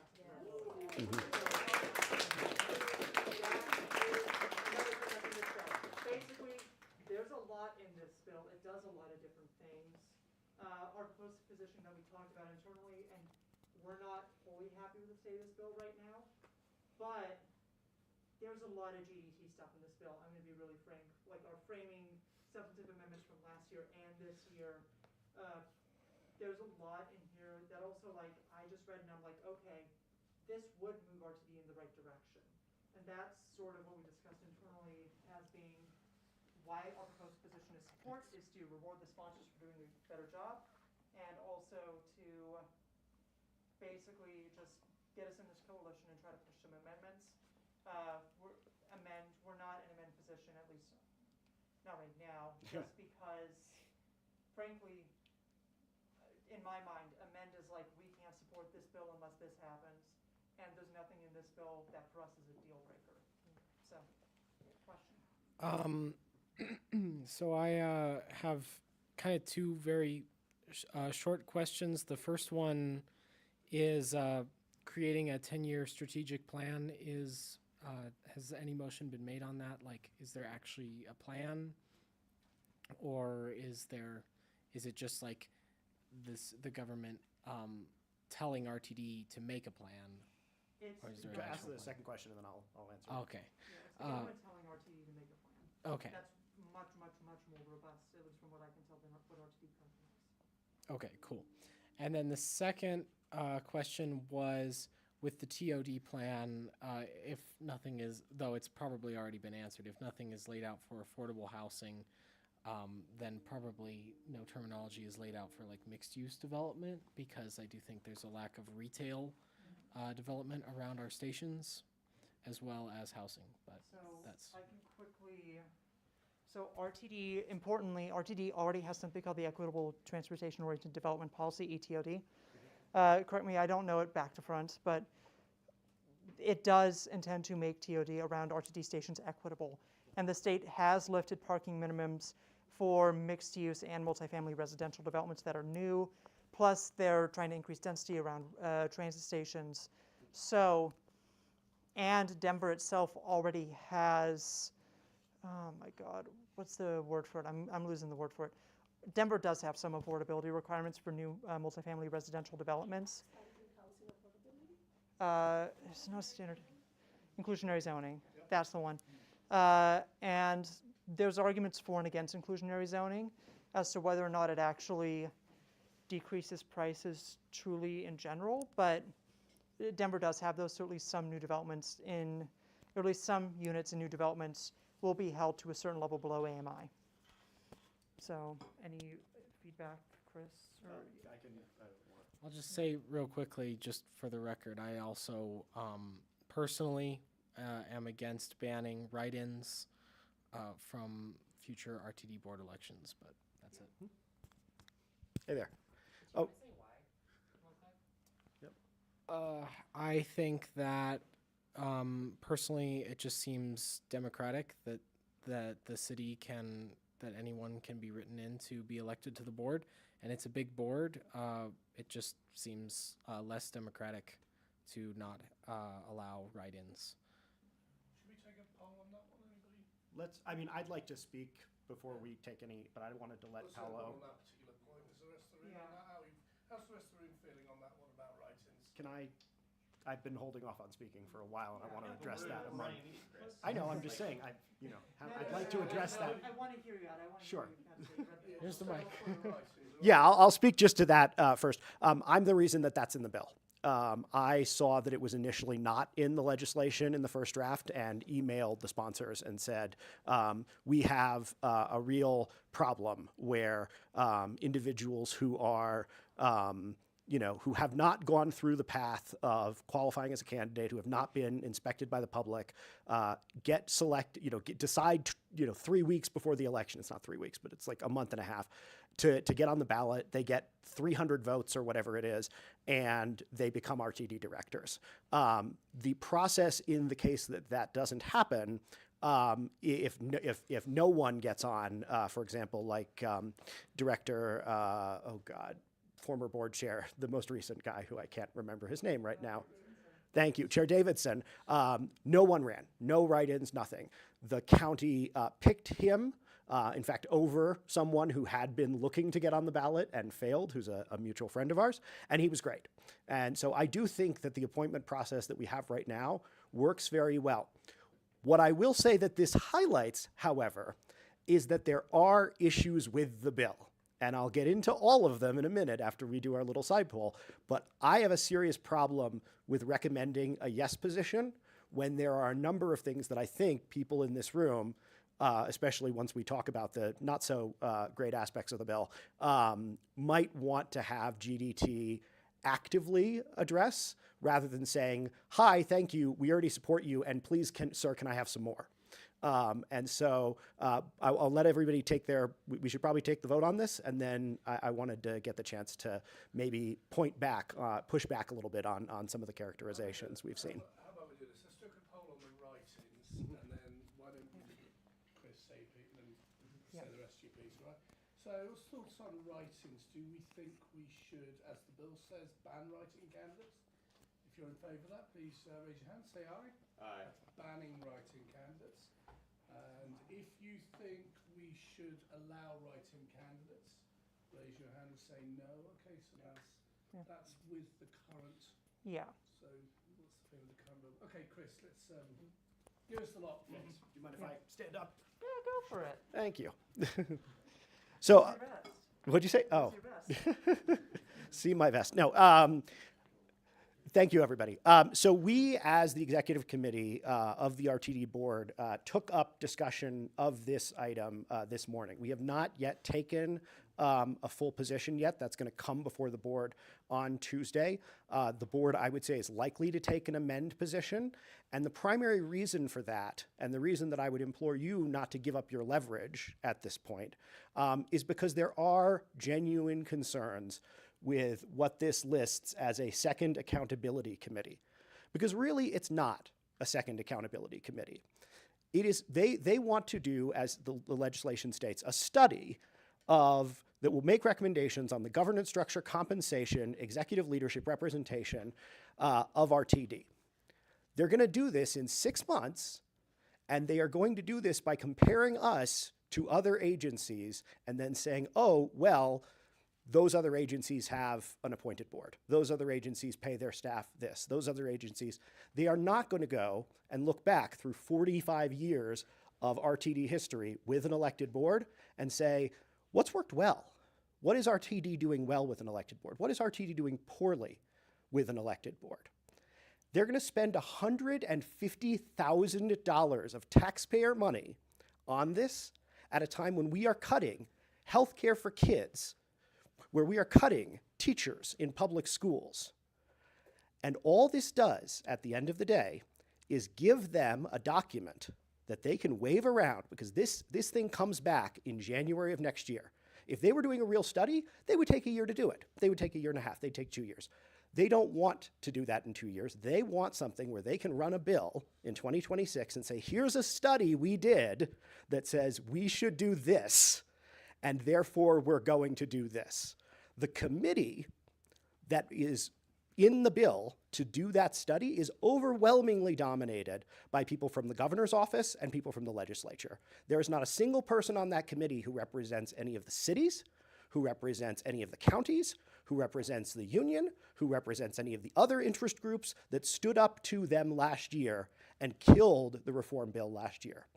I do not think there is any reason that we should hand over to these people who tried to run a horrible bill, as you called it yesterday, hand them political capital to be able to then come back in January and say, thank you for signing up for this.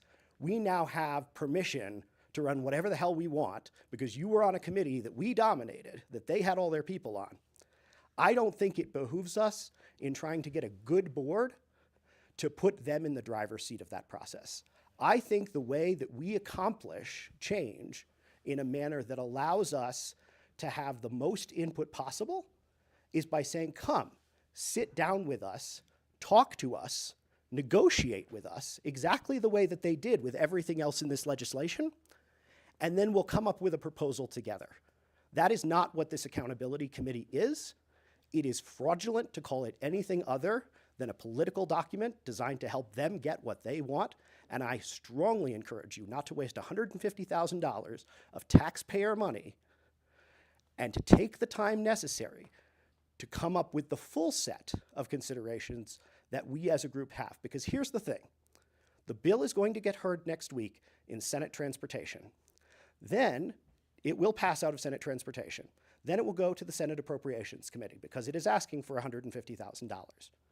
It will sit in Senate Appropriations until the end of March because they have to pass the budget before they figure out if they even have the money to do this. I know this because I'm friends with some of the senators who are on Senate Appropriations, as well as lobbyists, as well as all these people. I took the time to figure out what this would look like. We are in no rush, nor should we be, to give them our approval before we have to. Should we do that in a month before this comes to the Senate floor? Quite possibly, but we'll be back here in a month, and we can vote on this in a month once we've had more time to have conversations about exactly what we want out of this bill and what role we want to play in shaping the future of RTD rather than having it shaped for us. So I encourage you not to support a support position, but rather either to take an amend position or a monitoring position, which basically says we're waiting and we're seeing and we're making our decision then. Thank you.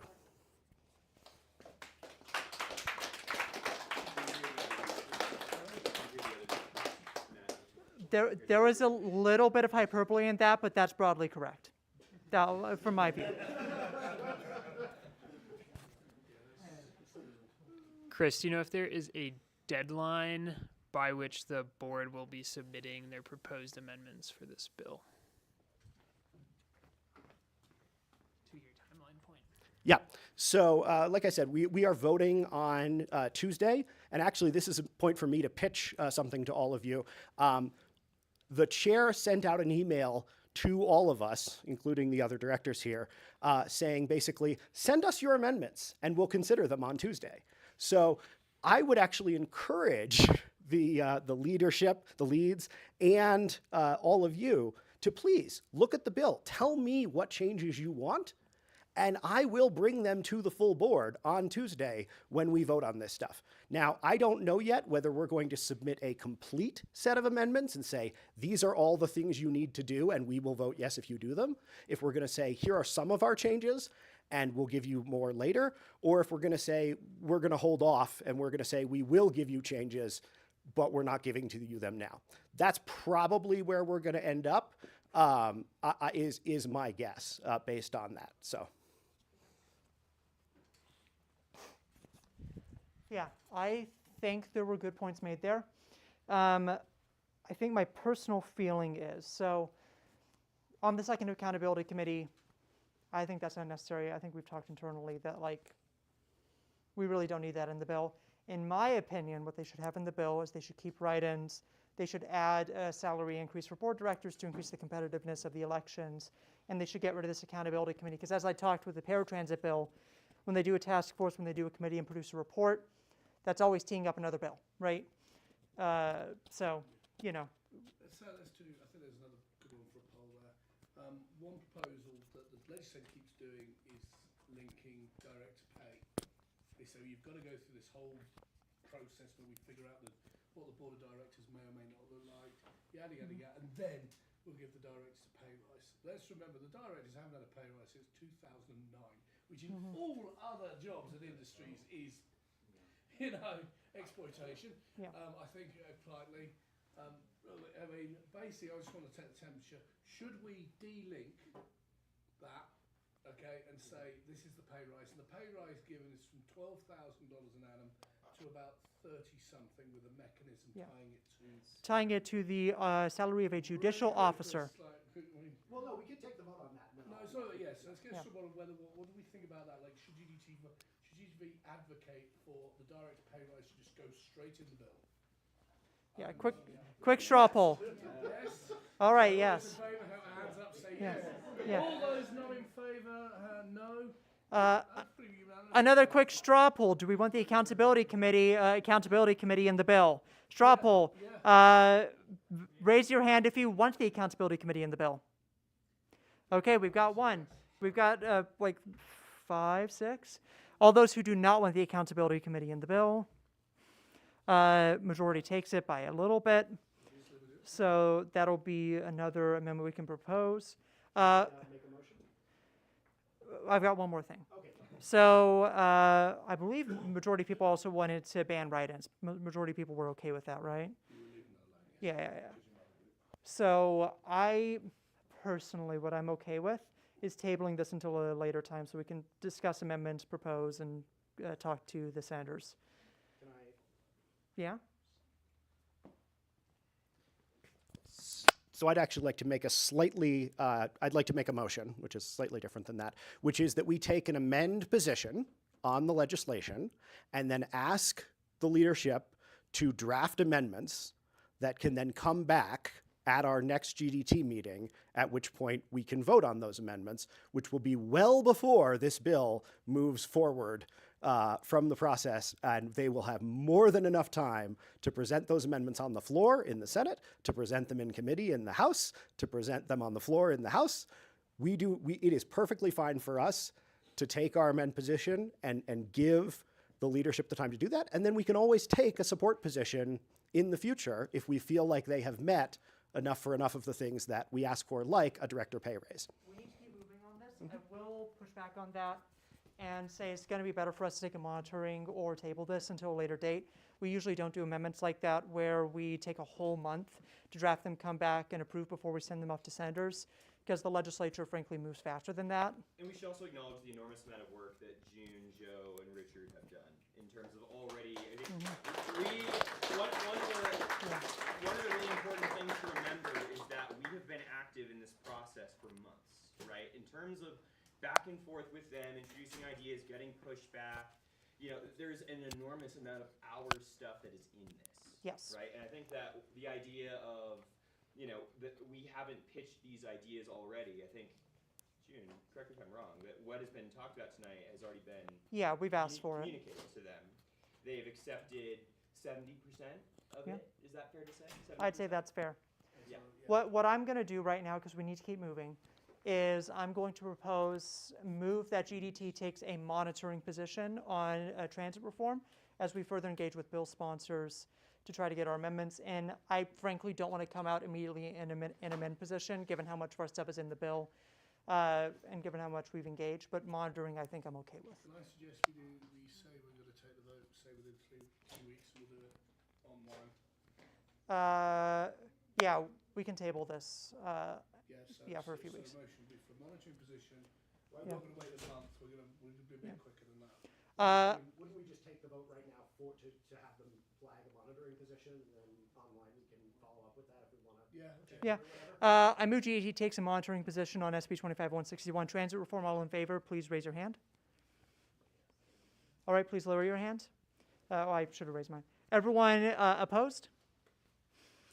Seeing none, that motion is passed. GDT now moves to, in 2 to 3 weeks, take up discussion on SB 25-161 again to take either an amend or support position. All those in favor, please raise your hand. All right, all those opposed, please raise your hand. Great, seeing none opposed, that motion is passed. Great, I'm done. Thank you. Thank you, Jude. That was really good. All right, and now we have our guest speaker, Alejandra Castañeda. I am a huge fan of her. I work with her on federal BRT. She is wonderful. Why do you put that photo over there? We didn't send one in, so I picked one. That's what happens. Okay. Stuff is on the internet. Yeah, I googled you. That's way too fancy. Do I just hold it up to here? Hi everybody, my name is Alejandra. This is a lot of brainy stuff that I'm like way out. At Pedestrian Dignity, we center in like the felt experience and your heart, your stomach, your body, all of that. The brain kind of goes out of the question, but yeah, that's me. I'm Alejandra, and I'm here really representing a group of people who truly believe in human dignity and moving as we were created, and as we also transform throughout our lives. Sometimes we are born in a certain way, and then we, move in different ways throughout our lives. So, are you going to be who's? Oh, You can just press this to move the slide forward. This one? And if you need to go back, press the other one. Yeah. Okay. And how do I, if I want to, a video or something? What happens? Are you? So, are the videos embedded in the slides? Yes. Okay, so just let me know if there's a video and I should be able to play it. Okay, great. So what and really who is Pedestrian Dignity? And so Pedestrian Dignity was started by Jonathan Stolz. He calls himself a walking artist. And he started, he was seeing all of these things around him. He likes to walk a lot and was seeing a lot of the indignities in the cities and in the places where he was going. He actually walked across the country some years ago when he was feeling, in a place of a lot of challenges in his life. And so he also writes. So I have some stuff with me that I will share with a couple of winners who answer some questions or something, but he does drawings like this. And he's like super talented and he does a lot of things, and this is one of my favorite. He just did that. I have 3 of these for those who are interested. And I mean, you can read that and you can go to the website and learn more, but it's an artivism project, as he calls it. And at the heart of pedestrian dignity are Jonathan, who's right there. And if you can click on his photo, there's a video. And he just speaks in a way that's like. Is the audio working? Would you unmute on your meets for me? On the what? On your Google Meet. We also need to be able to hear it.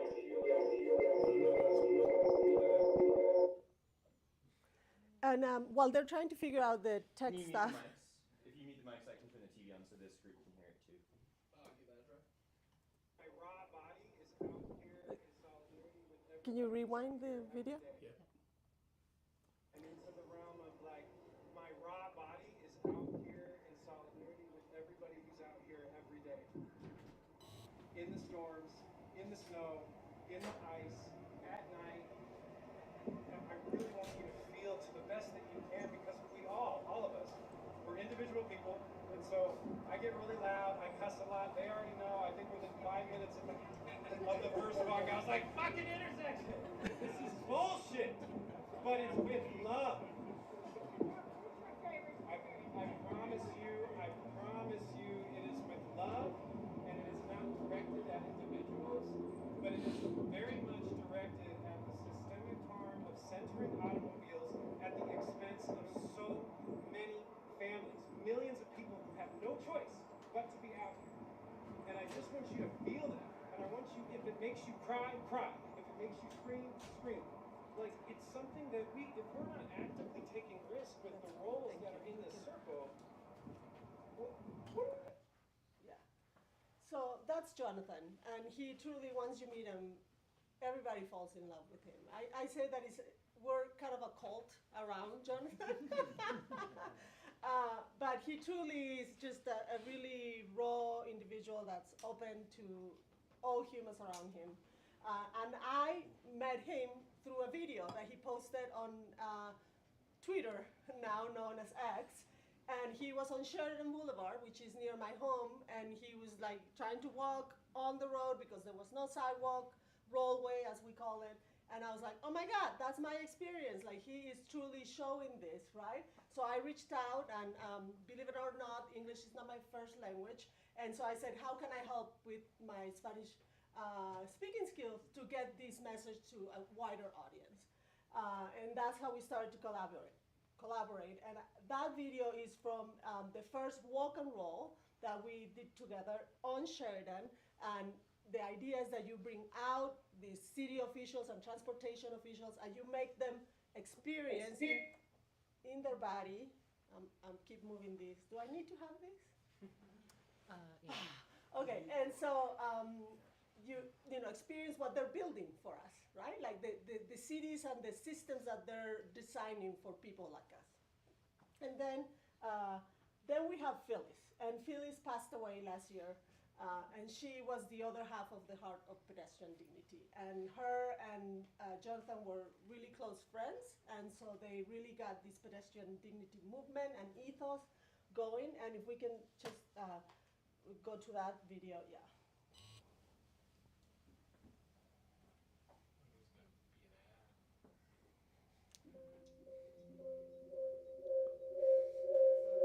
We can't do that on our device and the other one too. It needs to be muted here so I can play it on the screen so everyone can hear it.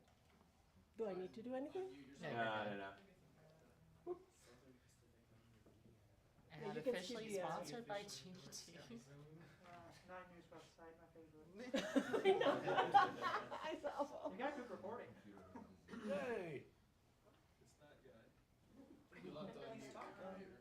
The computer has to be unmuted. Wait, do you want it muted or unmuted? Well, no, just You gotta unmute to play the video. Oh, sorry. So, you know, mic, mute the mic. Mute the mic, computer. then we go. Might not ever notice unless it was your strip of sidewalk and it prevented. So there is a strip of sidewalk in southwest Denver that is better now than it was 2 years ago. The kind of thing you might not ever notice unless it was your strip of sidewalk and it prevented you from getting around town. Phyllis Mack noticed, and that's how the woman who we learned this week just passed away changed her city. I did it for myself, but I did it mostly for the community because it's dangerous going out in the street. We first met Phyllis in 2022 when she called on the city of Denver to fix the sidewalks outside her apartment. She lived in a Denver Housing Authority building for seniors and low-income folks. She insisted that the sidewalks just didn't work for people who use a wheelchair. And the city listened. Mac's suggestion was one of a handful that was funded by Denver's first ever participatory budgeting process, where voters got to pick exactly which priorities would be funded by the city.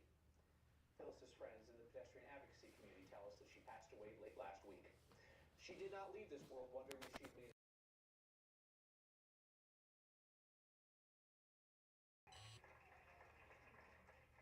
I live in a senior disabled building, and we have to go out in the street and walk, and it's very dangerous. So with this $400,000, it's going to make the sidewalks better. Phyllis's friends are planning a walk and roll around the neighborhood next week in her memory.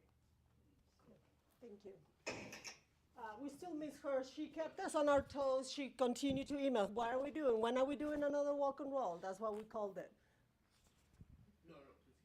Am I? Unmute. Unmute.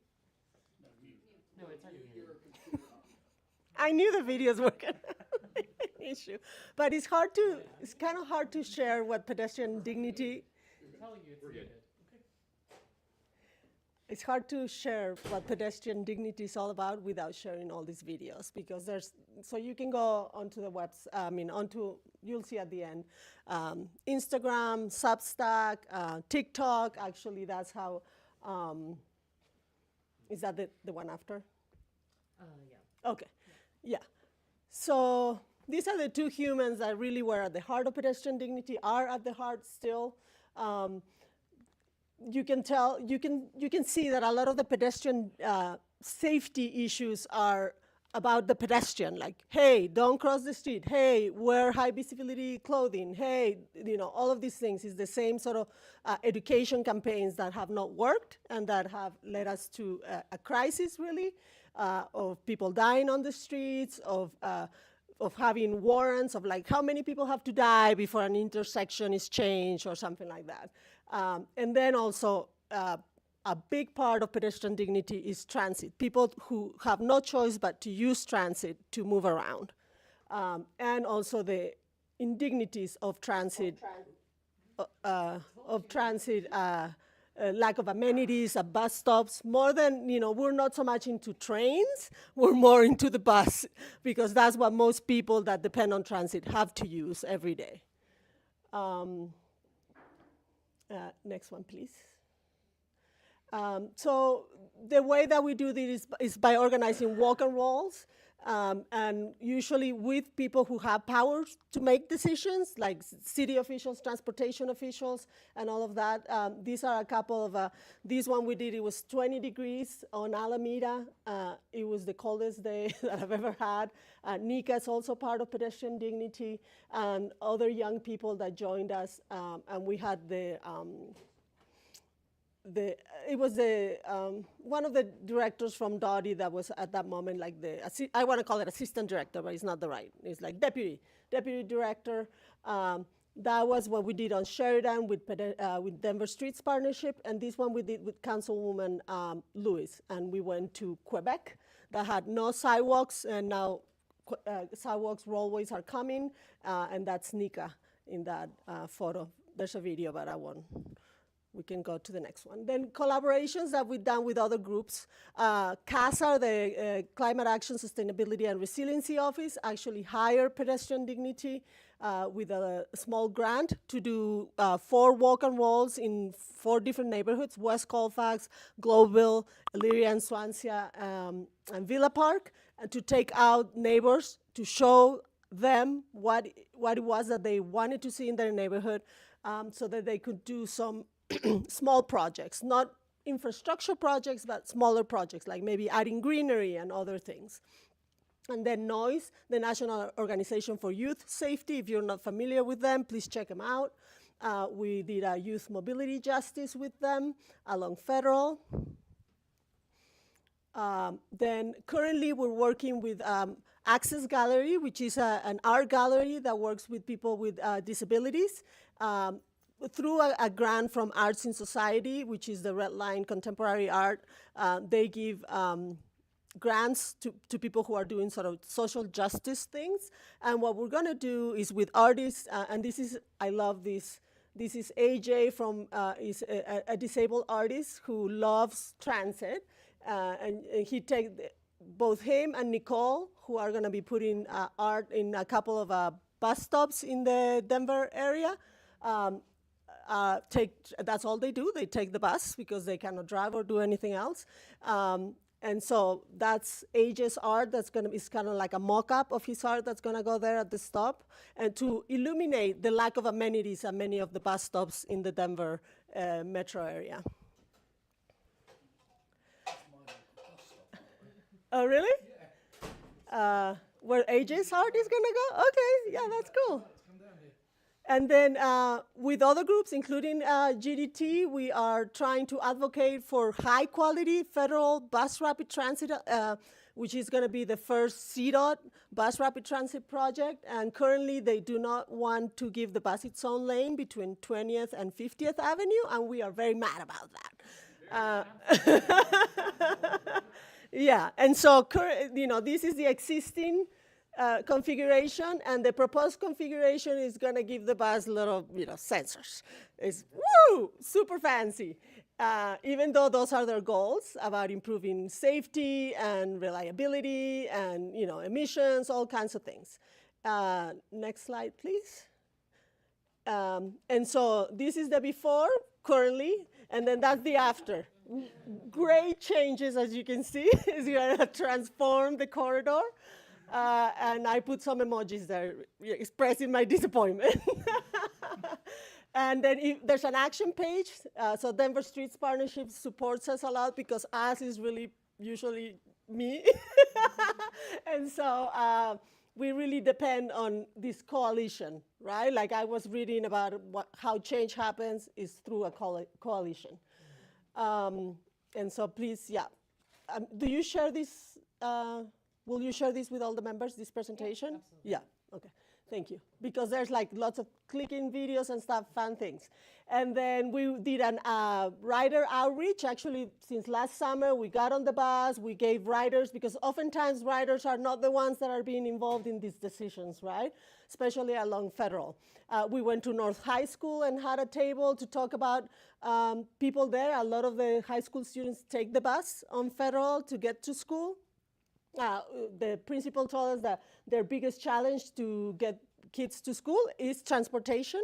And so, and there's Leslie. Where is Leslie these days? I miss her. We miss her too. Okay. They had to recuse themselves. Okay. To take a job at CDOT. Okay. Okay. They're still doing great work with transit. Okay. Still very passionate. Okay. Awesome. Awesome. Yeah. So we went out and put some flyers at bus stops to get people to sort of fill out a survey and say that they wanted the bus to have its own lane. And also with Denver Bicycle Lobby. If you're not familiar, please make sure you connect with them. Lots of people passionate about transit there. You know. Denver we have a former, Denver Bike Mayor. Denver Bike Mayor Emeritus now. And one of the other people there, Ben is the current Denver Bike Mayor. Yeah, exactly. Ben is the current one. So we really focus on centering humans and non-drivers. People, children are non-drivers, older people sometimes we're non-drivers for a period of our lives. Like this woman I met the other day, she had a crash skiing, and now she's not able to drive herself, and so sometimes it's for 4 months you're a non-driver. So making sure that we decenter, and Jonathan was saying that on his, when he was talking at the beginning of that video, decentering the personal cars and prioritizing pedestrian mobility and all of the improvements that brings, health, public safety, social connection, inclusion for children and people with disabilities, and a lot more. One of the priorities is to designing our public spaces in a universal way, so everybody is included and everybody has access to essential destinations. So these are some local examples, but also from Amsterdam, where they do a continuous sidewalk sidewalk rollway, and 15 kilometer per hour speed limit at schools is amazing. I'm sorry? Yes, yeah. They done some good work there as well. Edgewater also. In Valencia, Spain, for example, they have areas where cars are not allowed or drivers are not allowed, and it's all pedestrians and bikes or maybe just special vehicles. This is the Broadway bike lane, which it can show you that bike lanes are not only for people who are dressed in Lycra, but also is an accessibility lane. I am a cautious bike rider, but I want to do it more, and having good infrastructure allows us to use different, that mode choice that they were talking about earlier in the bill.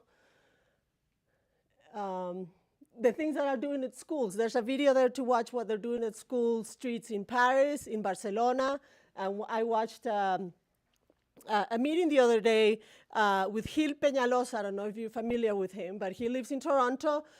His brother was the mayor in Colombia.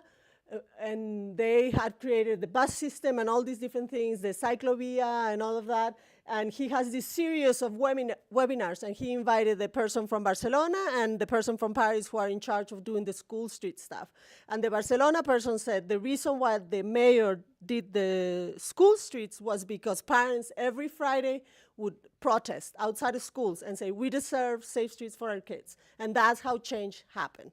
So if you want to protest, I'm your person. I love to go to protest and get up. Like that first picture was me at Federal on 14th, where everybody goes to die, especially pedestrians. Protesting is very important. Getting out there, just show up is half the battle. And then this is at my daughter's elementary school. Years of advocating for some, plastic flex posts, but we're glad that that happened. At least it's something. This is what they're doing in Wheatridge, where they're adding sort of planters to make streets more narrower and also expanding the pedestrian space. And then what can we together do? Learn more about safe streets, human-centered design, connect with other advocates. Like you're here, you're very committed to this work. I'm impressed, really. This is amazing what all you guys do. Connect with others as well, that we have a lot of things that we share we have in common. Report issues. If you're walking and it's an icy sidewalk, go online to the online services hub, report it. If the ramp is not clear, report it. I mean, this is the only way we're really gonna get, the Department of Transportation says that they do data-based decisions. Okay, you want data? I'm gonna give you data all day, every day. I'm walking, I'm sending you data, right? And so then hopefully they will make decisions based on that data. Reach out to your city council representatives. Remember, you have 2 at-large in Denver if you live in Denver. Include them as well. Oftentimes they have a little more power to do citywide decisions. And actively support interventions, when bike lanes come in or when whatever else, something that has to do with sustainable transportation, actively support it. And leverage your position, whichever position you're in, maybe within your family or at your work or anything like that. Make sure that you talk about these issues. And if you have any questions, if you want to connect, these are all the ways to connect with pedestrian dignity. That's my email if you have questions. If you want somebody to show up at a protest, I love to do that. And then, yeah, that's it. Thank you.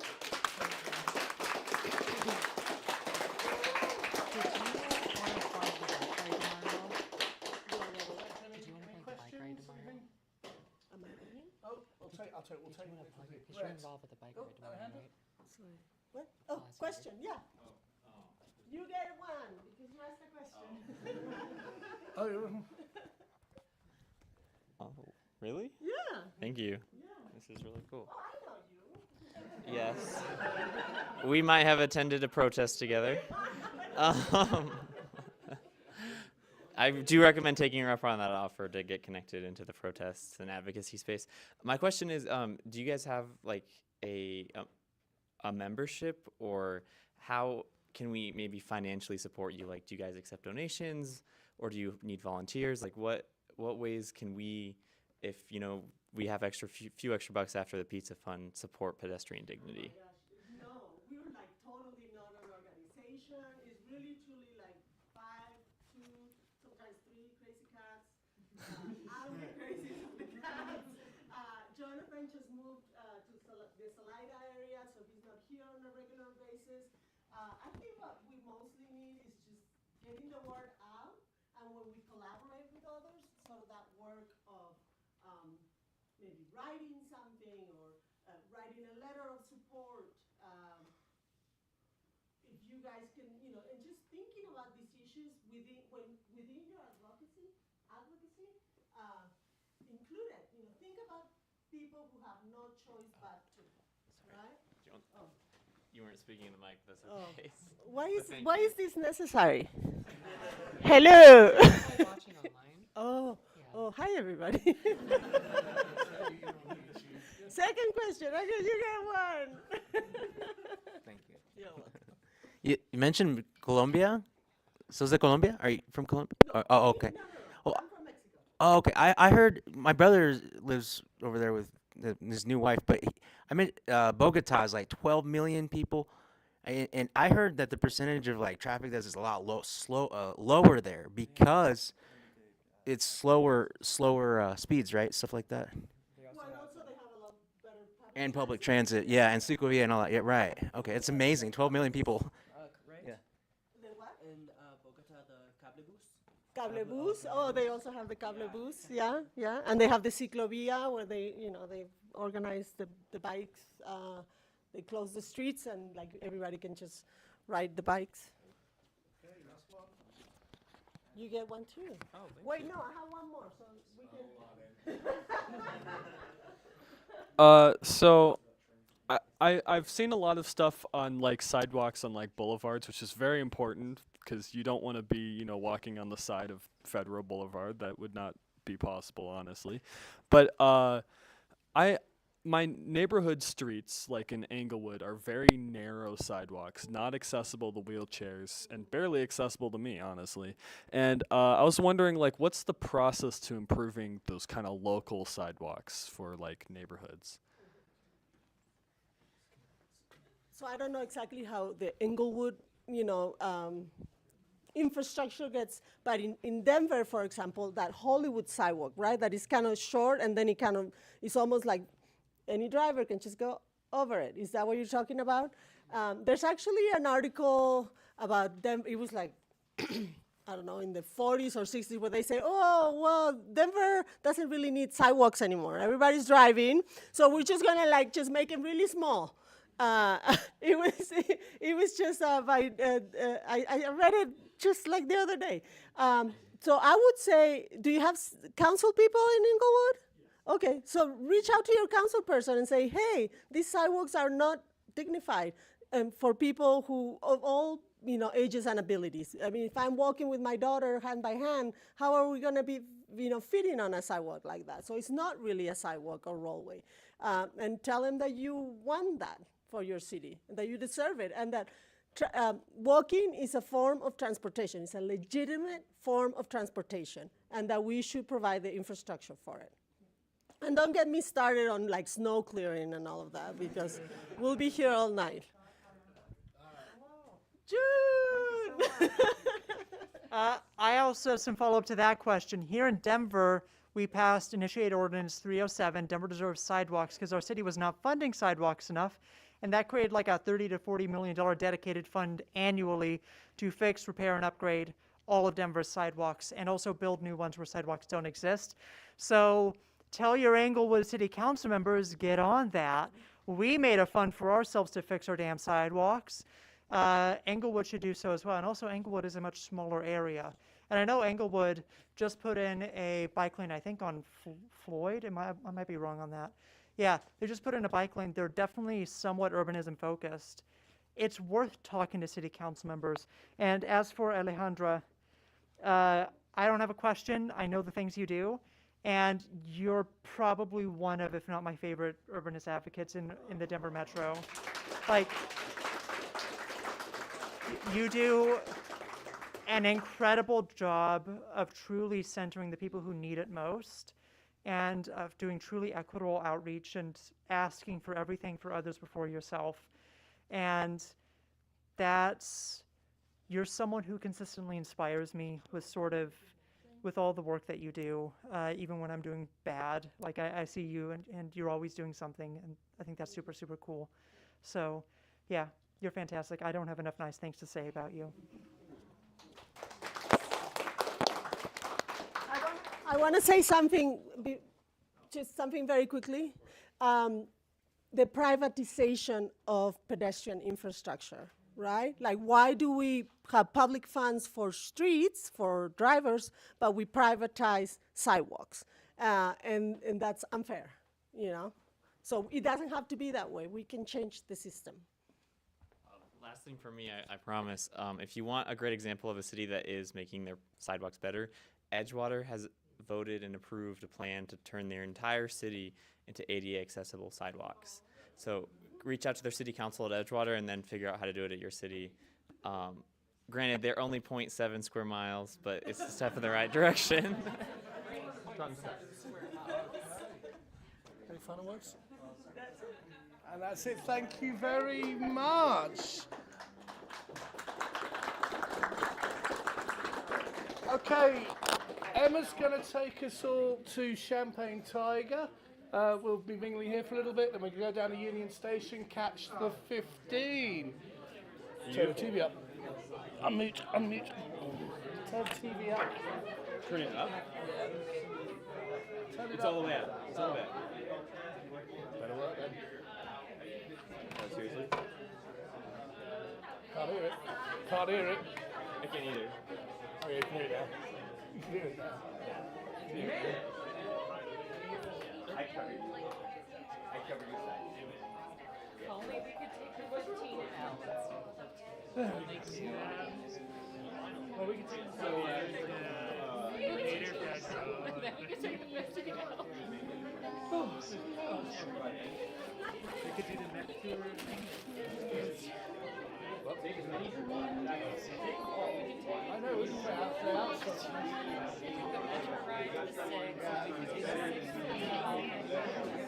We're just not coming to SNL.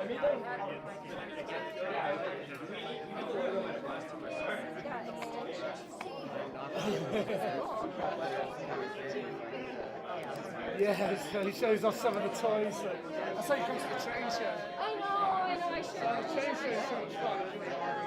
Ordering the whole box out. So. I know.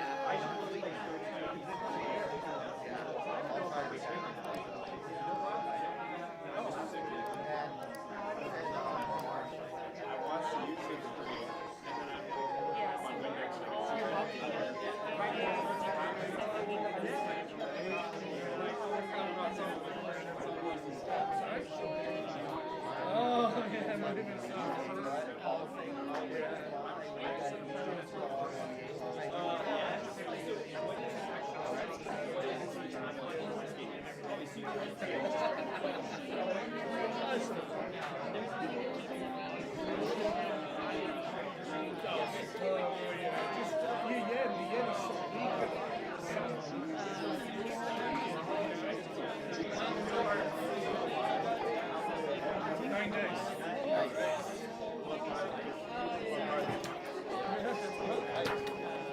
So they had a frozen train. Oh yeah, we have seen the frozen train. That's why there's some Disney shit on the side. Japanese Disney shit.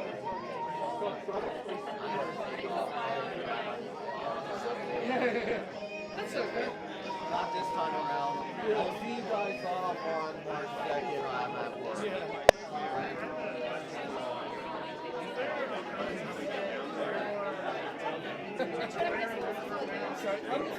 Yeah, we'll break that down. It's okay.